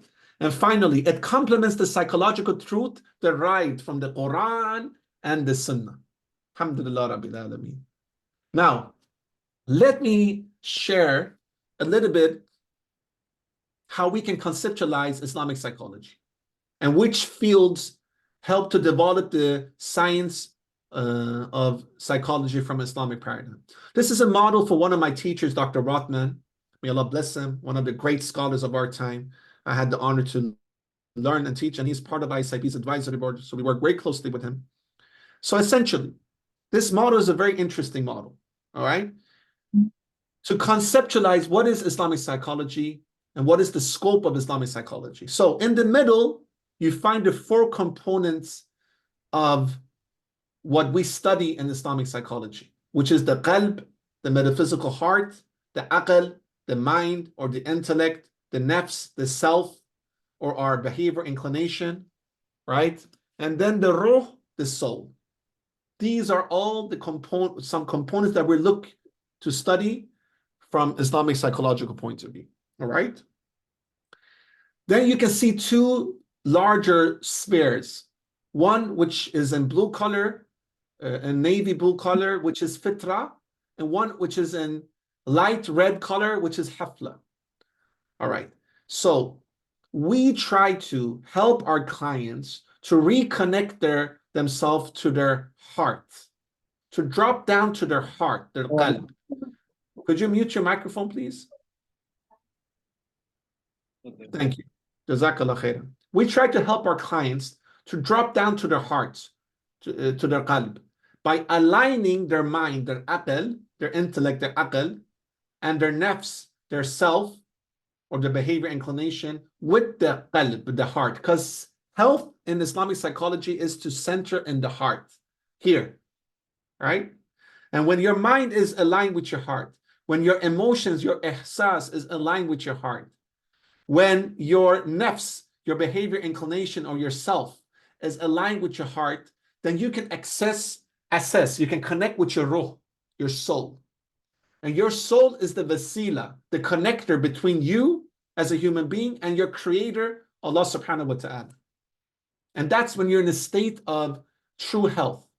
And that's when you're reconnecting yourself with your fitra, which is your natural disposition towards tawheed. That is health. Now, if these components are not in balance, they're not aligned, then you're in a state of hafla, forgetfulness. And then you are in a state of being disintegrated, confused, imbalanced, right? That's the light red sphere, right? Now, when we are in the state of fitra, then we're also working with your ukhrawi health, because we're also thinking about your health in the hereafter. So when we work with patients from an Islamic psychological point of view, we're not only working with their dunyawi health, we're also working with their ukhrawi health, right? Now, you have the 3 steps, the 3 levels of the nafs, right? You have nafs al-amara bil-su, which is the nafs that is inclined to the evil, and the waswas, the whispers of shaitan, the devil, Satan, right? Then you have nafs al-lawama, which is the reproachable self. That is the nafs that is governing. That is the nafs that is teaching, the nafs al-amara to redeem itself, to reject the bad things, to elevate itself, to purify itself. That is the nafs al-lawama. Then you have nafs al-mutmaina, the serene self. That is when you're when you have elevated yourself, your nafs, to a level where you're in full content with being with Allah. With being with Allah. That is the serene self, nafs al-mutmaina. All right? So nafs al-amara, when that part of your nafs is strong, then you're in a state of hafla, right? You're in a state of imbalance. But when you're in a state of nafs al-mutmaina, then you're in a state of balance, mizan, you're reconnecting yourself with your fitra. All right? So we as Islamic psychology practitioners and Islamic psychotherapists, we work both with the dunyawi health and the ukhrawi health. And we want to reconnect our clients to their fitra through balance, mizan, and bringing balance into their different psychological components. Now, you also have the character reformation, which is tahdib al-akhlaq. All right? How can we take away the muhlikat, which is the vices in your character, and instead add munjiyat, which is virtues to your character, through different spiritual and psychological and physical interventions? So this is Islamic psychology. Now, Here you can also see some of the disciplines that has contributed to the development of Islamic psychology. So, for instance, the akhlaq tradition, the Islamic ethic tradition, dealt with working with character reformation, writing manuscripts of how you can reform your character, bringing some interventions and how you can work with your character and your adab through tarbiyah, through education, educating yourself, educating your akhlaq, etc. And for instance, tahdib al-akhlaq means refinement of character. A lot of the akhlaq scholars reflected upon this, how to refine your character, which affected directly your nafs, yourself. Also to bring you closer to your disposition, to your fitra, reconnect you with the fitra and reconnect you with your soul, your ruh. All right? Then you had scholars from the fiqh tradition, the Islamic jurisprudence tradition, who dealt mainly with the aql, with the mind, with the intellect. And you know that one of the objectives of Sharia, maqasid of Sharia, is to preserve the aql, the mind, the intellect. And that is something that is important for the whole society, that we have sound, healthy human beings and citizens, men and women, right? So through the fiqh lens, they started to derive into rulings that could preserve the mind of the people, That is very important because fiqh had an important part in the development of Islamic psychology. And many fuqaha were part of the development of the field of Islamic psychology. Then you have the kalam tradition, the mutakallims, the theologians, who from the theology point of view try to understand theoretically, for instance, what is the nature of dunya? What is the nature of akhirah? How do we understand shaitan? How do we understand Allah subhanahu wa ta'ala's, divine names and our attributes? How can we understand, our soul, from an ontological and ontological point of view, for instance. So the mutakallims and the mutakallimin, the kalam scholars, they were reflecting upon many of these type of questions and inquiries. And they also contributed to the development of the field of Islamic psychology and many other reflections as well. We also have scholars from the tasawwuf tradition, the spiritual tradition of Islam, tasawwuf. They worked both with the heart, the qalb, but honestly also with the nafs as well, right? How can we purify our nafs, purify our hearts through different spiritual practices like taskiyat al-nafs, purification of the self, or jihad al-nafs, to fight the self, or mujahada al-nafs, to fight the self, or riyadat al-nafs, to discipline the self. They write a lot of manuscripts, theories, and how we can work to purify our hearts and elevate our nafs to a higher state, higher spiritual state, or hal, ahwal, feeling, or maqam, state. So we had scholars from the tasawwuf tradition and also many other traditions that contributed to the development of the field of Islamic psychology. So sciences that contributed to Islamic psychology. So as I mentioned before, it's interdisciplinary and multidisciplinary in its nature, and the intention and the paradigm of all the scholars was to ground themselves in Quran and Sunnah, and at the same time understanding the realities of the psychological realities of human beings. They all wanted to understand the Sunnah of Allah's law, systems, and structure in all creation, and the concept of our soul. And as I mentioned before, the prophetic tradition has also encouraged scientific on the word, as stated, that the word of the wisdom is the lost property of the believer. Wherever he finds it, he's most deserving of it. So this created cohesion amongst a wide range of specialists from different disciplines. In contrast to Western mainstream psychology, where different schools are in odds with one another, like for instance, behaviorism is in odds with psychoanalysis. When Islamic scholars refuted each other's theories, they did it with husnul dhan, positive opinion. Hence, they were not involved in character assassination or were dismissive of their opponent's work. Rather, they engaged in what we today call, as I mentioned before, peer review or fact-checking, which is a common routine in contemporary academical scholarly work as well. So scholars, sciences, and scientific fields that contributed to the field of Islamic psychology historically could be In philosophy and falsafa, we can find scholars like Al-Kindi and Ibn Sina. In child psychology, we had Al-Tabari. In cognitive therapies, we had Abu Zayd al-Balkhi. In medicine and tib, we had Al-Razi and Ibn Sina. In psychotherapy, we had Al-Razi. In sociology, Ibn Khaldun and Al-Farabi. In akhlaq and etiquettes, we had Ibn Miskawayh. In tasawwuf, Ibn Arabi, Imam Ghazali, and many others. Aqidah, Imam Ghazali, and many others, etc. Now, some of the main disciplines that contributed to the development of Islamic psychology was tasawwuf, fiqh, tib, and akhlaq, are some of the disciplines that helped to shape what came to be known as the discipline of ilm al-nafs. But Islamic psychology as conceptualization of the human being could be found in all of the Islamic sciences. All right? So let me reflect a little bit about the fiqh tradition and how the fiqh tradition helped to develop the field of Islamic psychology. So fiqh and sharia were very important in creation of ilm al-nafs because they deal with the divine law, right? A branch of this science that is becoming more developed is the maqasid al-sharia, the overarching aims of the divine law as described by Imam al-Ghazali and previously also by Imam Shatibi is protection of religion, deen, life, health, property, and dignity. Specifically, the two objectives of protection of health and religion are important to our psychological well-being. So fiqh is also concerned with the human action as they relate to the divine judgments, Sharia. Fiqh is important because the rules of God can only be recognized through the prescriptions or judgments outlined in fiqh and jurisprudence. How do we perform ibadah? What shall we refrain from?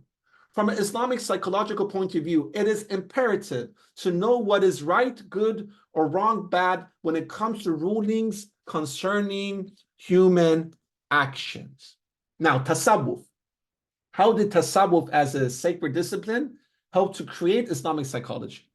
Tasawwuf was important in the creation of ilm al-nafs because it deals with the sincere intentions and turning towards Allah subhanahu wa ta'ala. By doing so, we could utilize tazkiyat al-nafs, purification of the soul.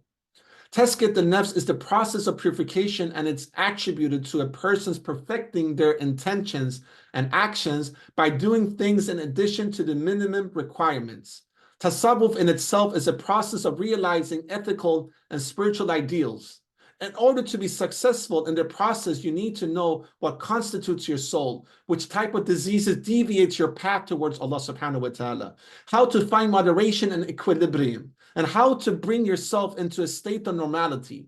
So for instance, Imam Ghazali believed that closeness to God is equivalent to normality, whereas distance from God leads to abnormality. Imam Ghazali, one of the great scholars within the science of tasawwuf, listed some of the spiritual diseases such as fame, status, self-centeredness, lust, ignorance, envy, etc. He also detailed the therapeutic model of the opposites to break the grip of these evil traits and bring the person back to equilibrium, balance. For example, deal with ignorance with learning, deal with self-centeredness with khidmah, and doing service, etc. Imam Ghazali's view on diseases were they could be categorized into two categories. One, physical, two, spiritual. As he was not a physician, he focused more on the spiritual diseases, and in his Ihya Ulumuddin, the revival of the religious sciences, you can find him stating that he will let the physicians deal with the physical components as those are not part of his realm. Now, the tib tradition, the medicine tradition of Islam, how did that help to develop the field of Islamic psychology? So tib medicine as a field did also provide significantly to the field of ilm al-nafs. Both al-Balkhi, al-Razi, and Ibn Sina came from the medical field. Al-Balkhi in particular stressed the fact that you could never disconnect the psychological from the physical, and was criticizing the colleagues of his era in his manuscripts for not putting enough time in analyzing the psychological state of the patient and how that affects his or her illness. So honestly, brothers and sisters, the critique that Al-Balkhi had towards the physicians and the doctors of his contemporary era, it's quite the same when it comes to the critique that we have to some of the doctors of our era, which only look at the physical components. They don't care about the spiritual components when it comes to dealing with a person's healing trajectory. That's why we believe, as Islamic psychology practitioners, in a holistic approach towards health. Now, how did the akhlaq, the Islamic ethic tradition, contributed to the development of ilm al-nafs and Islamic psychology? So, akhlaq, ethics, and tahdib al-akhlaq, refinement of character, was important in the creation of ilm al-nafs because it focuses on the reformation or refinement of our character, which help us to purify our metaphysical heart, which in turn is the major component of our soul. Tahdib al-akhlaq, however, is specifically concerned with redirecting blameworthy character traits and adopting praiseworthy ones. How to erase vices and replace them with virtues. The concept of morality preached by Ibn Miskawi, for example, was closely related to the problems with the soul. So, for instance, muhlikat and munjiyat, vices and virtues. How did the akhlaq tradition categorize these? So they try to always derive their reflections from the hadith and from the Quran. So this hadith where the Prophet ﷺ, he states, Islamic, I have only come to perfect character, right? So the Islamic tradition has always focused on development of good character because that is what the prophetic example exemplifies, right? So some of the vices that we need to get rid of is lying, for instance, envy, arrogance, conceit, anger, lust. And then the virtues that we can add is honesty, humility, chastity, and God consciousness.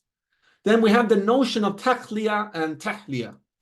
Takhliya is to rid oneself and work on eliminating the things that are haram or makruh.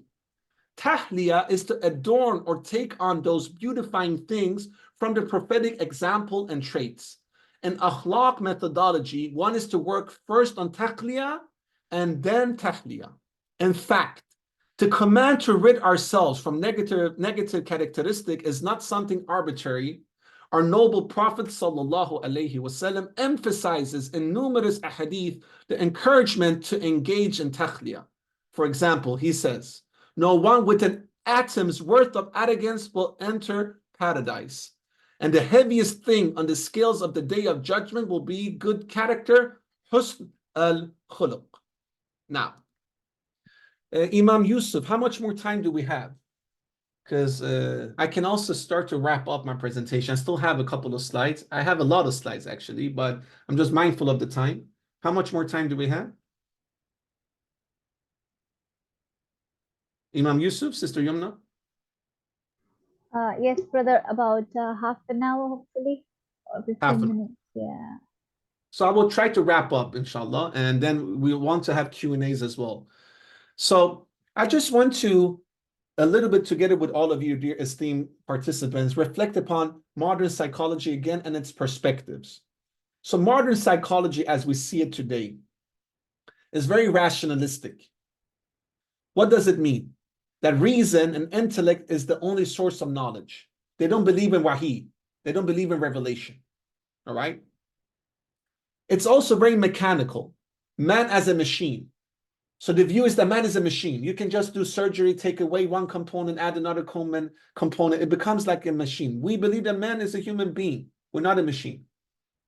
It's also based upon scientism. What does that mean? It means that only the empirical counts. Only the things that you can see, it counts. So everything else, such as the metaphysical realities, is rejected. All right? And René Descartes, which is one of the famous, French philosophers and the father of the rationalist movement, he has the very famous statement where he says, I think, therefore I am. Essentially, he's putting the whole human existence into the mind. I think, therefore I am. This is contrary to the Islamic way, because we believe that, we are here because Allah created us. We are a creation of Allah. And we don't reject the metaphysical realities.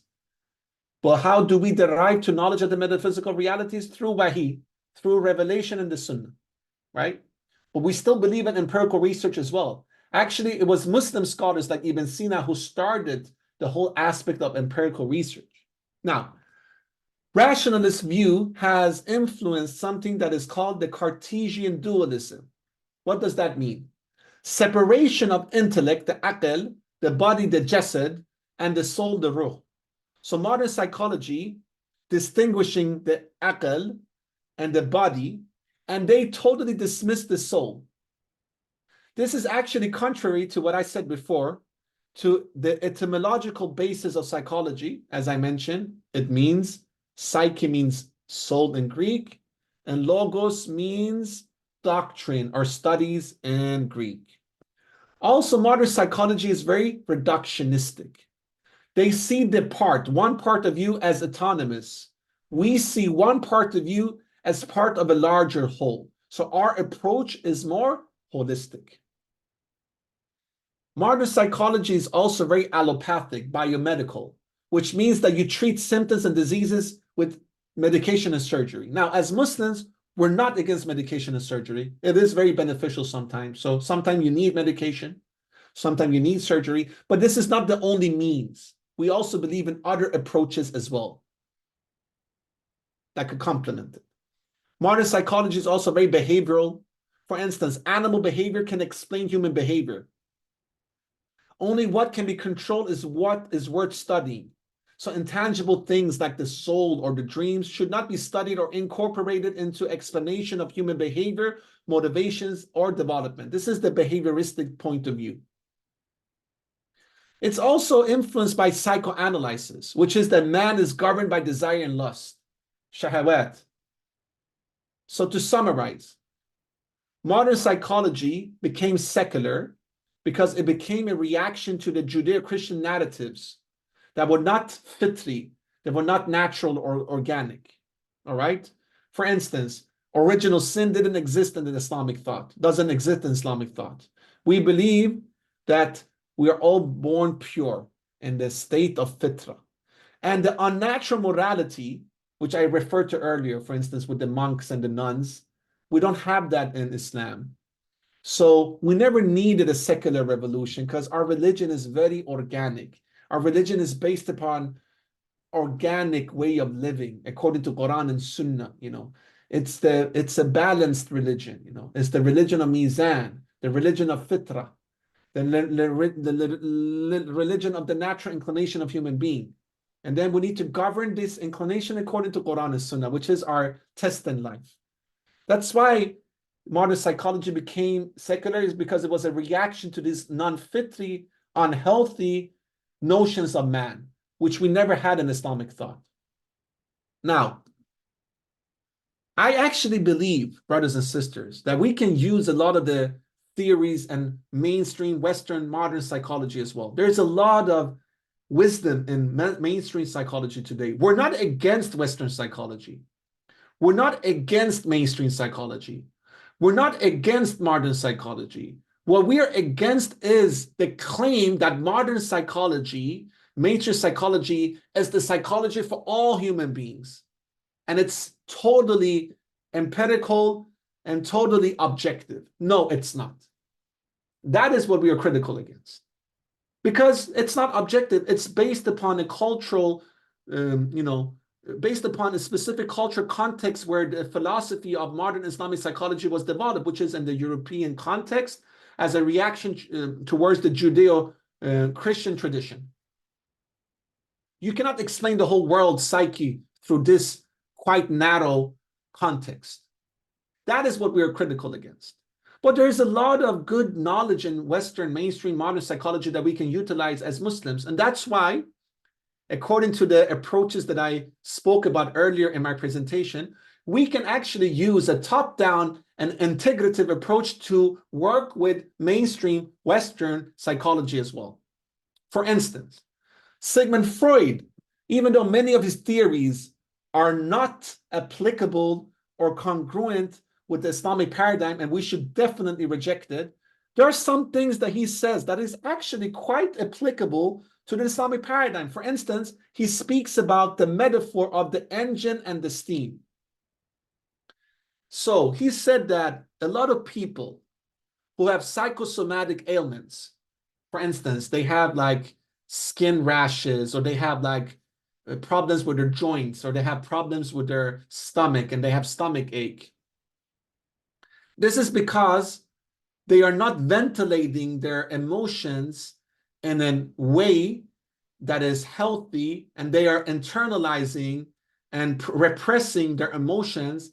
And because our human construction always want to find balance, they instead, the emotions are trying to be expressed instead through psychosomatic ailments like stomach ache. Okay. And what he meant was that if these clients could express their emotions and channelize their emotions and their needs, then they can actually get rid of their stomach ache and other psychosomatic ailments. He used the notion of the engine and the steam. He was referring to trains during his era, which was trains who were, the machines were governed by coal, right? And they had like chimneys, all right? This is old school trains. So what happens if the steam from the engine of the train doesn't go out and externalize itself from the chimney? Then the engine will explode. That's why he said that we need to have an engine to allow the steam from the machine to go out. And he was comparing this to a human being, that we need to bring in a chimney for the human being to express their emotions so that they will free themselves. Now, to a certain level, he's right. But the difference between his view and our view is that we do believe that we need ventilation mechanisms, but we have Sharia and akhlaq that governs and defines how things can be ventilated. He just said, just live out your urges, live it out, without any ethics at all. We say to our clients, you can let out your emotions and your urges, and you can ventilate them, and we put a chimney, but the chimney needs to be governed by Sharia, by fiqh, by akhlaq. So in a certain level, we can agree with Freud, but he doesn't catch the whole essence. We don't believe in an anarchy when it comes to expressing our feelings. We believe that we should express them according to Quran and Sunnah and Sharia.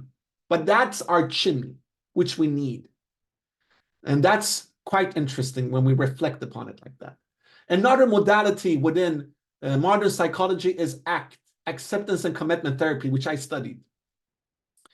And that is a very interesting modality, which is very congruent with the notion in Islam, which has to do with qadar Allah, predestination, and sabr and patience. How do we deal with trials and tribulations in Islam? Do we reject it? No, we accept it because we believe in qadar Allah. Through the acceptance, we try to handle it. And with patience, we will find the wisdom in it, the hikmah. This is what acceptance and commitment therapy is all about, to accept it and to commit to find a way to, through the acceptance, to normalize it. And with time, you will find a bigger meaning with it. So it's very congruent ACT with the Islamic notions of how to deal with trials and tribulations and bala. Also, a lot of notions in humanistic psychology, positive psychology, and third wave cognitive behavior therapy is very congruent with Islamic psychology from a top-down and integrative approach. So these approaches acknowledge some notions of transcendence. But you know what the difference is? They do not take you out of the realm of the nafs. It's still in the dunyavi realm, not ukhravi realm. So it's about to feel good or to be good. It's not to feel God or to be with God, which is the Islamic approach of transcendence. Now, here I'm using two models, dear brothers and sisters, just to showcase to you how you can work with a top-down and integrative approach when it comes to mainstream modern psychology. All right? So this is Abraham Maslow's hierarchy of needs. I'm sure many of you who studied psychology, you guys know about Abraham Maslow. He's one of the great pioneers in humanistic psychology. And of course, I'm sure you guys have studied his definition of hierarchy of needs. So on the left side, you have Abraham Maslow's hierarchy of needs. The first level is physiological. So he says that in order for human being to thrive and to transcend, they need to first have the basic needs, which is physiological needs. They need to have food, water, warmth, rest, and shelter. Then they need to cater to one's safety needs, which is security. And then you come to the psychological needs, which is belongingness and love needs, like intimate relationships and friends and companions, and esteem needs, which is prestige and feeling of accomplishment. And finally, you come to the self-fulfillment needs, which is the self-actualization, achieving one's goal, achieving full potential, including creative activities. We believe in all these steps as Muslims. We can utilize it, but what he is failing here is the ultimate goal for all of us Muslims, and that you can find on the right picture, the right part of my slide, which is an Islamization version of Abraham Maslow's hierarchy of needs. We add a sixth level, which is from self-actualization, we come to self-transcendence, which is to go beyond the nafs, beyond the self, orienting goals and motivation beyond the self. That is self-transcendence. That is to feel, that is to be with God or to feel connected with God, not to feel good, which is self-actualization. Rather, from feeling good, you go to feeling God, be connected with God, which is self-transcendence. That is to go beyond the self, beyond the nafs. So yes, we agree with Abraham Maslow to a certain degree, but he still doesn't take us to the full step, to all the levels. Hence, in an Islamic version, in an Islamic psychological version, you need to reflect upon self-transcendence as well. All right. Brothers and sisters, I will actually conclude my presentation because there is so much more I could speak about. I have a lot of comparison that I can speak about with regards to the Islamic psychological cases of contemplation compared to Western and other spiritual traditions of mindfulness that we could speak about. I have also slides with regards to the difference between some Orientalist view of Islamic psychology, which is not Sharia oriented, which is very dangerous in all honesty. We need to refrain from that because there are some Orientalistic viewpoints where they take some parts of our Islamic tradition, but they get rid of other parts so that it could suit the secular palate.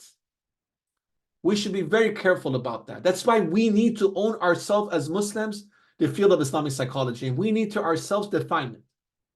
So for instance, there are some psychological approaches where they're using maybe some approaches in tasawwuf, but they're rejecting Sharia. Because I think that a lot of people could like tasawwuf even if they're not Muslims. But for us, you cannot have tasawwuf without Sharia. They're all interlinked. Sharia is a core component in implementing Islamic psychology. It's very important. But for a secular point of view, they have difficulties with Sharia, but they could accept some other parts of our Islamic tradition. That's why we need to always be very strong in our belief and advocacy that Islamic psychology includes Sharia, includes fiqh. This is very important. And it's interdisciplinary in its nature. Now, I want to showcase this model. This is the iceberg model of Islamic psychology and psychotherapy, also developed by one of my teachers, Dr. Rothman and Dr. Coyle. All right. Here's the scope of Islamic psychotherapy and psychology. So if you look at the mainstream modern psychology, they only work with the layers of the iceberg, which is above the waterline and quite close to the waterline, which is the nafs, which is the behavior inclination, right? And the aql, which is the cognition and intellect. Behavior and cognition. What we do as proponents of Islamic psychology and Islamic psychotherapy is that we drop down and we go down to the lower levels of the iceberg below the waterline. For instance, how can we look at the blockages that you have cognitively and emotionally that doesn't allow you to drop down to your metaphysical heart and qalb and doesn't allow you to reconnect with your ruh, your soul, and your spiritual state. So Islamic psychology does work with the nafs and the aql and those components that mainstream psychology also acknowledges and work with, but we go even more below the waterline to work with the blockages that doesn't allow the patient to reconnect with their metaphysical heart and with their soul and the ruh. All right. As I mentioned, Islamic psychology from an indigenous approach is founded in our Islamic paradigm. It's based upon primary and secondary sources of Islam, Quran, and Sunnah, and our traditional scholars' work. It's accumulative in its work. We build upon the work of our traditional scholars. All right? And when we speak about the bottom-up approach, an indigenous approach towards Islamic psychology, it's about always integrating the body, the mind, and the soul and the heart, which we can see in the Hadith Jibreel, in the Gabriel Hadith, right? Which defines our religion according to 3 eyes, right? Iman, which is our 6 articles of faith, believe in God's existence and unity, the angels, God revelations, the prophets, the judgment, and the predestination, and God's omnipotence, right? This is directly something that we can utilize to work with our aql, our intellect. And then Islam, the 5 pillars of Islam, which is Shahada, Salah, Zakat, Saum, and Hajj, right? And these are also addressed by Sharia, and this is directly connected to our jasad, our jism, our body. And finally, ihsan, beauty, beautification, to strive for the beautiful and for perfection in one's worship. And this is addressed by concepts such as what? Tazkiyatul nafs, for instance, to purify one's heart, right? And this is directly connected to the soul and to the heart. And this is the indigenous approach towards psychology. Now, from a bottom-up approach as well, from an indigenous approach, when it comes to speaking about sickness and ailments, dear esteemed participants, dear excellent brothers and sisters, we believe in 2 causations when it comes to sickness. The primary causation of the sickness is that everything comes from Allah subhanahu wa ta'ala. And acceptance of this fact is important. Then the secondary causation is that we can deal with what aspects and stimuli have led to the condition of the sickness. For instance, anxiety, depression, poor sleep, habits, diets, and then we deal with them. And Imam Ghazali, in his Kimiyat al-Sa'adat, the alchemy of happiness, he criticized actually the doctors of his time for only focusing on the secondary causation.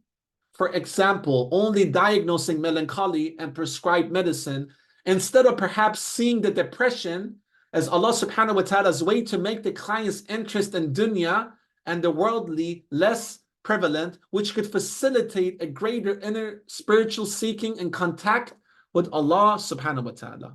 And of course, we can recognize Imam Ghazali's critique with how contemporary medicine is functioning today, isn't it?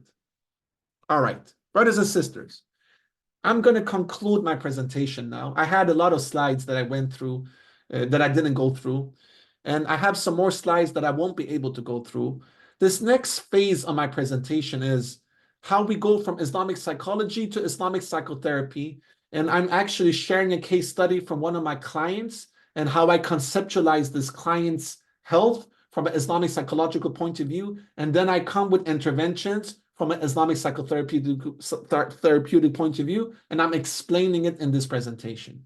But for lack of time, I'm not going to do it now, and instead I'm going to open up for questions from all of you, dear scholars, dear participants, dear clinicians, dear brothers and sisters.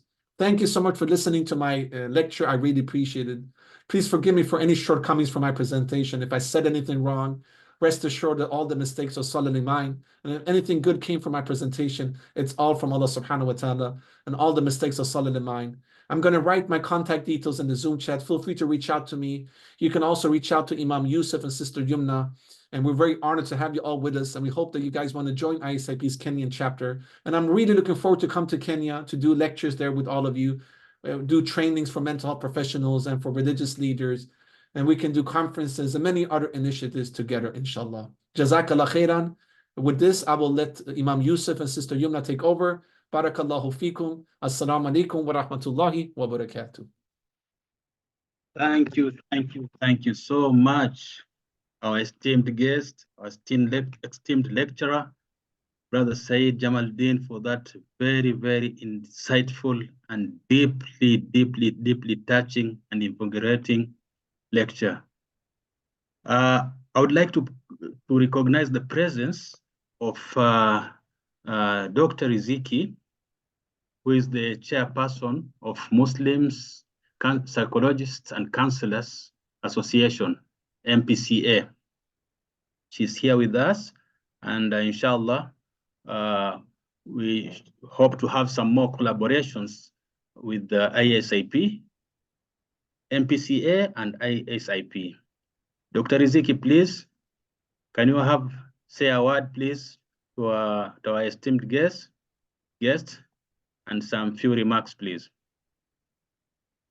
Assalamu alaikum wa rahmatullahi wa barakatuh. Wa alaikum assalam wa rahmatullahi wa barakatuh. Mashallah, tabarakallah. That was very insightful, Sheikh. And I think there was so much you have shared. And we would love you to come to Kenya. We really appreciate that we are having this event. And I feel like we have so much to learn. I don't know how we are going to engage you because we feel the knowledge is awesome. You have so much knowledge. We want you to pour it. And we really appreciate that today you gave us so much of it. And I know that was just the beginning. We really appreciate that, Brother Yusuf, for having us attend this. We are actually amazed at the knowledge, and we would love to get more of it. So we would like to engage more and maybe have more online workshops and more workshops when we invite you to Kenya. Inshallah, it's a beautiful country. You should come. And we really are appreciative, and may Allah bless you and grant you the best in dunya and akhirah. Ameen. Barakallahu fikum Ustada Rizqi. MashaAllah, such an honor to be with you and all of our esteemed colleagues, all of our brothers and sisters and scholars and practitioners and imams and clinical psychologists. MashaAllah, I'm very blessed. And Wallahi, Ustada, and to all my colleagues, this is from Allah. This is sacred knowledge of Islam. And it's so beautiful. When you start to study Islamic psychology, it's such a rich tradition that we have. And sometimes I'm so amazed of why did we not know about this when we did our clinical studies, in the universities? It's really such a joy, and I will love to share more. I have a lot of different lectures. I will love to come to Kenya. Kenya is very close to my heart. I love Kenya. And Sweden has a very good relationship with Kenya, by the way. So there's a very beautiful connection between our countries. Of course, we are minorities as Muslims in Sweden, and also you guys are minorities, but hopefully we can learn a lot, and I would love to come. And we can do a lot of things. We can train mental health professionals, we can do lectures, conferences, and we would love to collaborate with your association, Ostada, and also with other organizations, institutions, and associate. That will be an honor. Thank you so much. We really appreciate it. We will work more on our collaboration and getting to have the Muslim psychologists and the counselors have this knowledge so that we can help the Ummah in a better way, inshallah. Inshallah. We're looking forward to learn from you and your colleagues, Ustada. And let's do an MOU between our organization, a memorandum of understanding. I will speak with Imam Yusuf and Sister Yumna, who are our project managers, so they can start to write an MOU together with you guys, and we can do partnership with the Muslim Psychologists Network. Inshallah, that will be an honor. Shukran. We are also honored to be here with you. Jazakallah khairah. We actually have partnership with similar networks in other parts of the world and with other chapters. So we definitely is something that we believe in, inshallah. So Jazakallah khairan for your important work, Ustada. Thank you so much, Brother Seyed, for your very kind gesture, and inshallah we'll put that action in place and we'll make an MOU, inshallah, bidnillah. And now, if you look at the chat box, you can see Brother Khalil Kafe saying, Barakallahu Fik, brother, for the wonderful presentation. Very informative session. And again, he's saying, Jazakumullah khairan. That is from International Students of Psychology, for everyone who attended. And then Brother Khalil says, if possible, kindly share a copy of the presentation. Brother Khalid, the thing is, I have so much more in the presentation, so I prefer not to do that because you guys will be confused. I'd rather do a second lecture. If you guys want, we can plan maybe in a month to do the part 2 because I have the case study that I haven't even shared with you guys. Yes, yes. So that will be better. But the That will be recording better. That will be online. better. You guys can listen to the recording again, inshallah.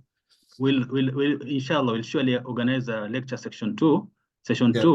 so that you can be able to delve into the untouched matters or the ones which you left out. Inshallah. We'll arrange for that, and hopefully more people will join, because now you see during this time people are jostling up and down during Ramadan and trying to commute here and there. That's why the attendance has been not that very impressive, but inshallah it shall be well. Next session they'll have got the idea, because it will be uploaded on our YouTube channel, and some of them will get access to it. So alhamdulillah, inshallah, I hope they'll come in plenty, inshallah. I think it was a great audience today, and I'm very honored to be with you all. And I added my contact details, dear brothers and sisters, so you have it in the chat. Please join our WhatsApp groups for ISIP Kenya so we can engage with you guys. Check our website, our resource sharing platforms, our digital library, and we have all of our resources at your service. So we added all the resources in the Zoom chat. Is there any questions, brothers and sisters? You can unmute yourselves, by the way. My brother, I still have another yes. The guest here. We have Sheikh Ramadan. Oh, mashallah. Who is a peace builder. Sheikh Ramadan, please give us a little word, please. May I ask if you guys can open up your cameras? I can see you guys. I don't see you guys. I want to connect. Imam Yusuf, I don't see you. We all can see each other. We connect. It will be great. Alhamdulillah. Yes. MashaAllah. Okay. Assalamu alaikum wa rahmatullahi wa barakatuh. Wa alaikum assalam wa rahmatullahi wa barakatuh. Thank you very much, Sheikh, for honoring us for this particular session, and we're very happy. I think these kind of sessions are needed here quite more often. We in the field of peace building, and we know there are so many things that have that our young people need in this kind of activities, especially this kind of talk, because our young people most of the time are taken away by violent extremism, and then they cause a lot of harm in Islam instead of bringing instead of showcasing the goodness of Islam out there to the rest of the world. So sometimes it's just about people having a lot of stress, a lot of issues, the life problems, and all that kind of thing. So so when they listen this kind of talk, they'll get encouraged and probably try to remove some of the problems that they're having in their issues, especially when you're talking about the tasawwuf.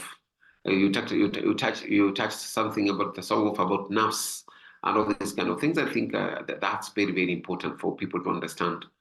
So maybe we need to delve deeper in terms of now explaining what is this that is disturbing people in nafs and all that kind of thing. People have a lot of different kind of problems, maybe family, maybe life, maybe all these kind of things. But people don't know how to deal with those particular things. So these are very, very important things. And right now here, I think we have a lot of good experts who are here with us. And this is good for all of us, so that we can be in a position to actually disseminate this kind of information to the rest of the people out there. And thank you very much. You are so much welcome. Anytime you want to, we get an opportunity to meet physically, I think will be great. And you're most welcome in Kenya. Jazakallah khairan, Sheikh. I'm very honored. May Allah preserve you. May Allah preserve the important work you're doing in peace building.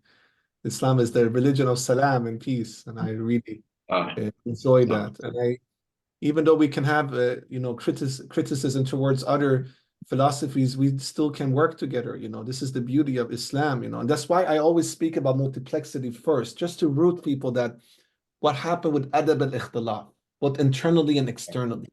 You still need to have adab, have difference of opinion. You need to have husn al-dhan. And I think that by grounding ourselves in our primary sources and in Islamic psychology, from a bottom-up approach, then we will embrace husn al-dhan. And husn al-dhan, we say 3 levels of husn al-dhan. Husn al-dhan bil nafs, to have good opinion about yourself. Husn al-dhan bil nas, to have good opinion of others. And husn al-dhan billah, to have good opinion of Allah. And to focus on grounding ourselves, being firm with our identity, will give us curiosity. And I have a whole lecture about the intellectual curiosity tradition of Islam, which is beyond Islamic psychology. And I really believe in what you're doing. We need to build peace. We need to have communication. We need to learn from each other. And we can refute sometimes each other's ideas, but we will do it with adab al-ikhtilaf, with beauty. And we can learn from the common denominators that we have within the Muslim community and outside as well, intro and extra. And that's why the work you're doing, Sheikh, is so important. And I do believe, and we as ISIP believe in intra-culture discussions, which is Muslims within their own communities, different ethnicities, schools. We believe in that. That's why in ISIP, Imam Yusuf is my brother and Sister Yumna is my sister. They can testify. We never say it's one approach to Islamic psychology. We show multiplexity. Have people from certain school of thoughts approaching it from a top down, others from bottom up. And this is really beautiful. So what we are doing is to be a space for the salam, for the peace building, where people from different Muslim communities are meeting. And we have also worked with UN, United Nations, and we've been in different advisory boards on how they can work with refugee mental health. And we are advocating to allow also Islamic counseling to be part of working with Muslim refugees, let's say in Syria or in Yemen or in Sudan, for instance, right? So we want to work with other institutions, non-Muslim organizations, to advocate for the normalization of Islamic psychology as one of the many different ways of approaching psychology. In this multipolar world, we are grounded in Tawheed and unity, founded in that multiplex approach.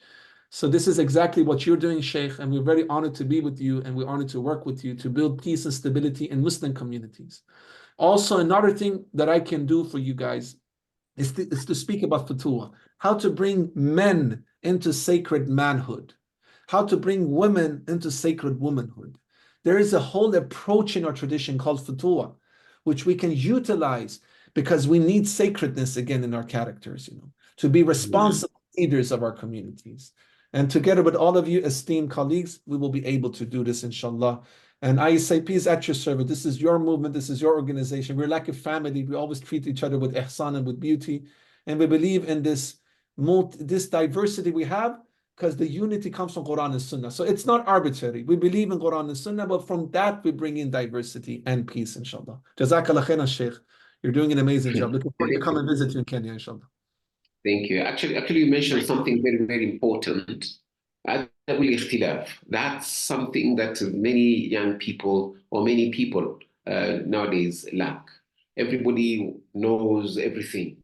I always tell people, when you are sick, you go to a doctor because that's a specialist. When you want to build a road, you go to an engineer. But when it comes to Islamic issues, everybody knows and knows everything. that's where most of the time probably we go wrong. So I think adab al-ikhtilaf is something that needs to be entrenched in our ummah, and especially here in our country, Kenya. That's very important. And then, Sheikh, you could also share. I had you also saying that you also say, Nasheed, please just share some of them. Some of those we would like to hear them. Barakallah feekum, Sheikh. Yeah, I will tell you guys, I'm a former you owe us Nasheed. I used to be a rapper before I became an Islamic psychologist. Before in my time, beautiful, mashallah. I used to rap, but then alhamdulillah, as the many youths in the West, Allah came into my life and I left the Jahiliyyah time. But alhamdulillah, I Alhamdulillah. into hip hop because the kids, they like hip hop, but I try to do it with Islamic principles and values. So inshallah, Alhamdulillah. I will do it next time. I mean, I can do like Islam wal Hidayah. Alhamdulillah. Islamic Alhamdulillah. psychology. I can do freestyle now. Islamic psychology is the reality. We need Tawheed. Without it, Awesome. it will be incomplete. And Tawheed is sweet like a baklava. Without Islamic psychology, it's a lot of drama. And we need to conform. We don't believe in karma. We believe in fitra, our natural disposition to emancipation, which takes your nafs to an elevation that will bring you to your Lord. Without your Lord, life is bored. And now we need to understand it's Ramadan. We need to do things that are not haram. And I have Imam Yusuf, who is my brother from another. Yeah, this is the freestyle. Thank you so much. Mashallah. Wonderful, wonderful. I hope That's this is great. recorded, Yusuf. That's great. Thank you so much. Waiting for more nasheeds, inshallah. Bidnillah kareem. Inshallah, inshallah. Yeah. When we work with the youths, we try to use the tools that they can relate to, but then we bring in Islamic principles to them. Because That's unfortunately, very true. today, a lot of the popular culture is very distorted by secular values and liberal values, which is not congruent with Islamic perspective. It's a lot of fitna, a lot of fornication. So we try to use the tools, but bring in good messages instead, you know. So this is that's very so wonderful. true. Allah will make that one in your Mizan Hasanatika, inshallah. Inshallah. Inshallah. Brother Seyed, also with the Sheikh Ramadan, there are a lot of things we're doing together, and inshallah we'll sit together and see what we can do more with in this platform of Islamic psychology, because you can have a lot of MOUs that you can really push this message to reach all corners of our country and beyond. Inshallah. I would love that. And also, Imam Yusuf is, mashallah, my brother and my leader. He is, mashallah, one of the most humble. And Sister Yumna, mashallah, she's our leader. She's an amazing sister. So whatever you guys say, I am with you, inshallah. And, you know, Kenya is very important, both historically, because this is the cradle of civilization, as I mentioned before. Well, because also you guys know intercultural dialogue. The whole Horn of Africa and East Africa is based upon intercultural dialogue. And it has been a beautiful dialogue between different faiths and different people. And we need to reintegrate and revive that into our ways of dealing as human beings today. And I have a lot to learn from you guys. So I want to come to learn from you guys, inshallah. I have more to learn from you than what you have to learn from me. And if you come to Sweden, my home is your home. Most welcome. Most welcome. We will do a lot of MOUs, inshallah. We will also start to work with other countries in the region. So Kenya is the start. But then I think we should work with other countries in the region, because Kenya is the big country in the region. But then we need to also work with the other Muslim communities and other countries as well, inshallah. So we can do regional chapter in Kenya as well, inshallah. Inshallah. We'll work on that. West Africa, our center is in Nigeria, but we work with Gambia, Senegal. We work with, you know, Ivory Coast and Mali and, you know, Mauritania. And the same goes with, inshallah, Kenya and that part of the African continent, inshallah. Inshallah, it will be the cradle of the region. We'll work together, inshallah, and it shall be a reality, inshallah. Inshallah, inshallah. Yeah. Under your Sister Yumna, could you please give us a little word so for people to know you also as well? Yeah, Sister Yumna, please. You're doing so much. If you want to introduce yourself.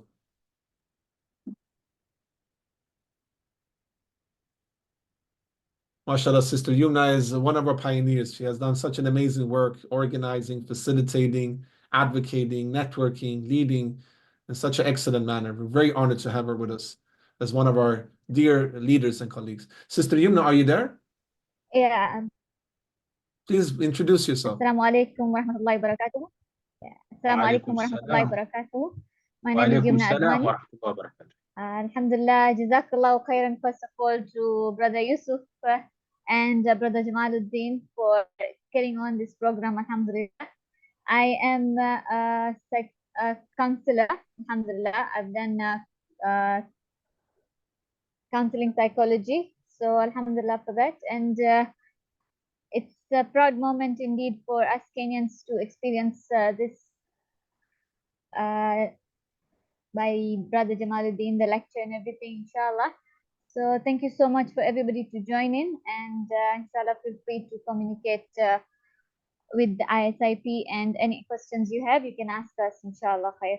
Jazakallahu khairan. MashaAllah.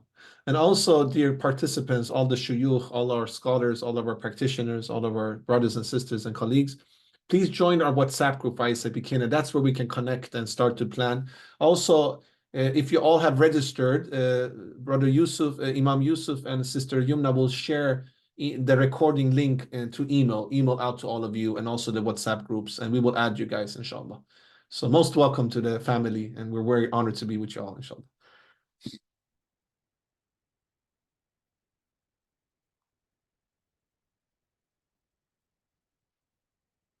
You're muted, Imam Yusuf. Imam Yusuf, you're muted.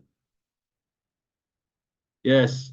As you can see in the chat box, we don't have much except a comment from Dr. Riziki, which says, MashaAllah, the nasheed was awesome. MashaAllah, MashaAllah. MashaAllah. The rap is awesome. The rap is awesome. So we're looking forward. Yeah, we're looking forward to many more from you.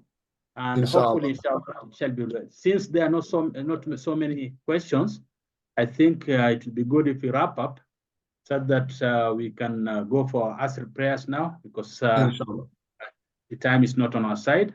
So inshallah, next time we'll have the session 2 of this lecture, whereby it will be more interactive, and I believe more questions will come, because there's a lot of insight. By that time, they'll have watched the YouTube recording of this very lecture, which was very, very insightful.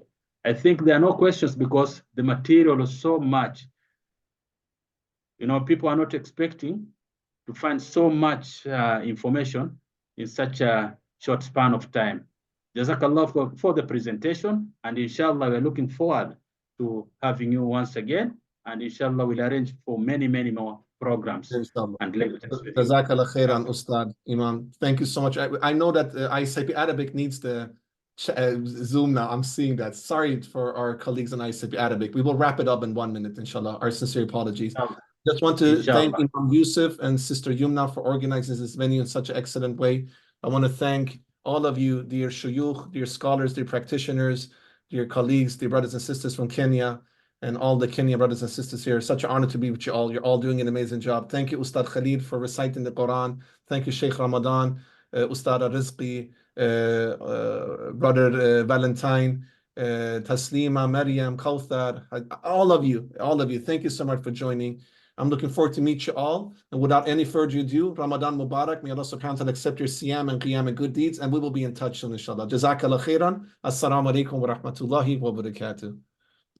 Wa alaikum salam.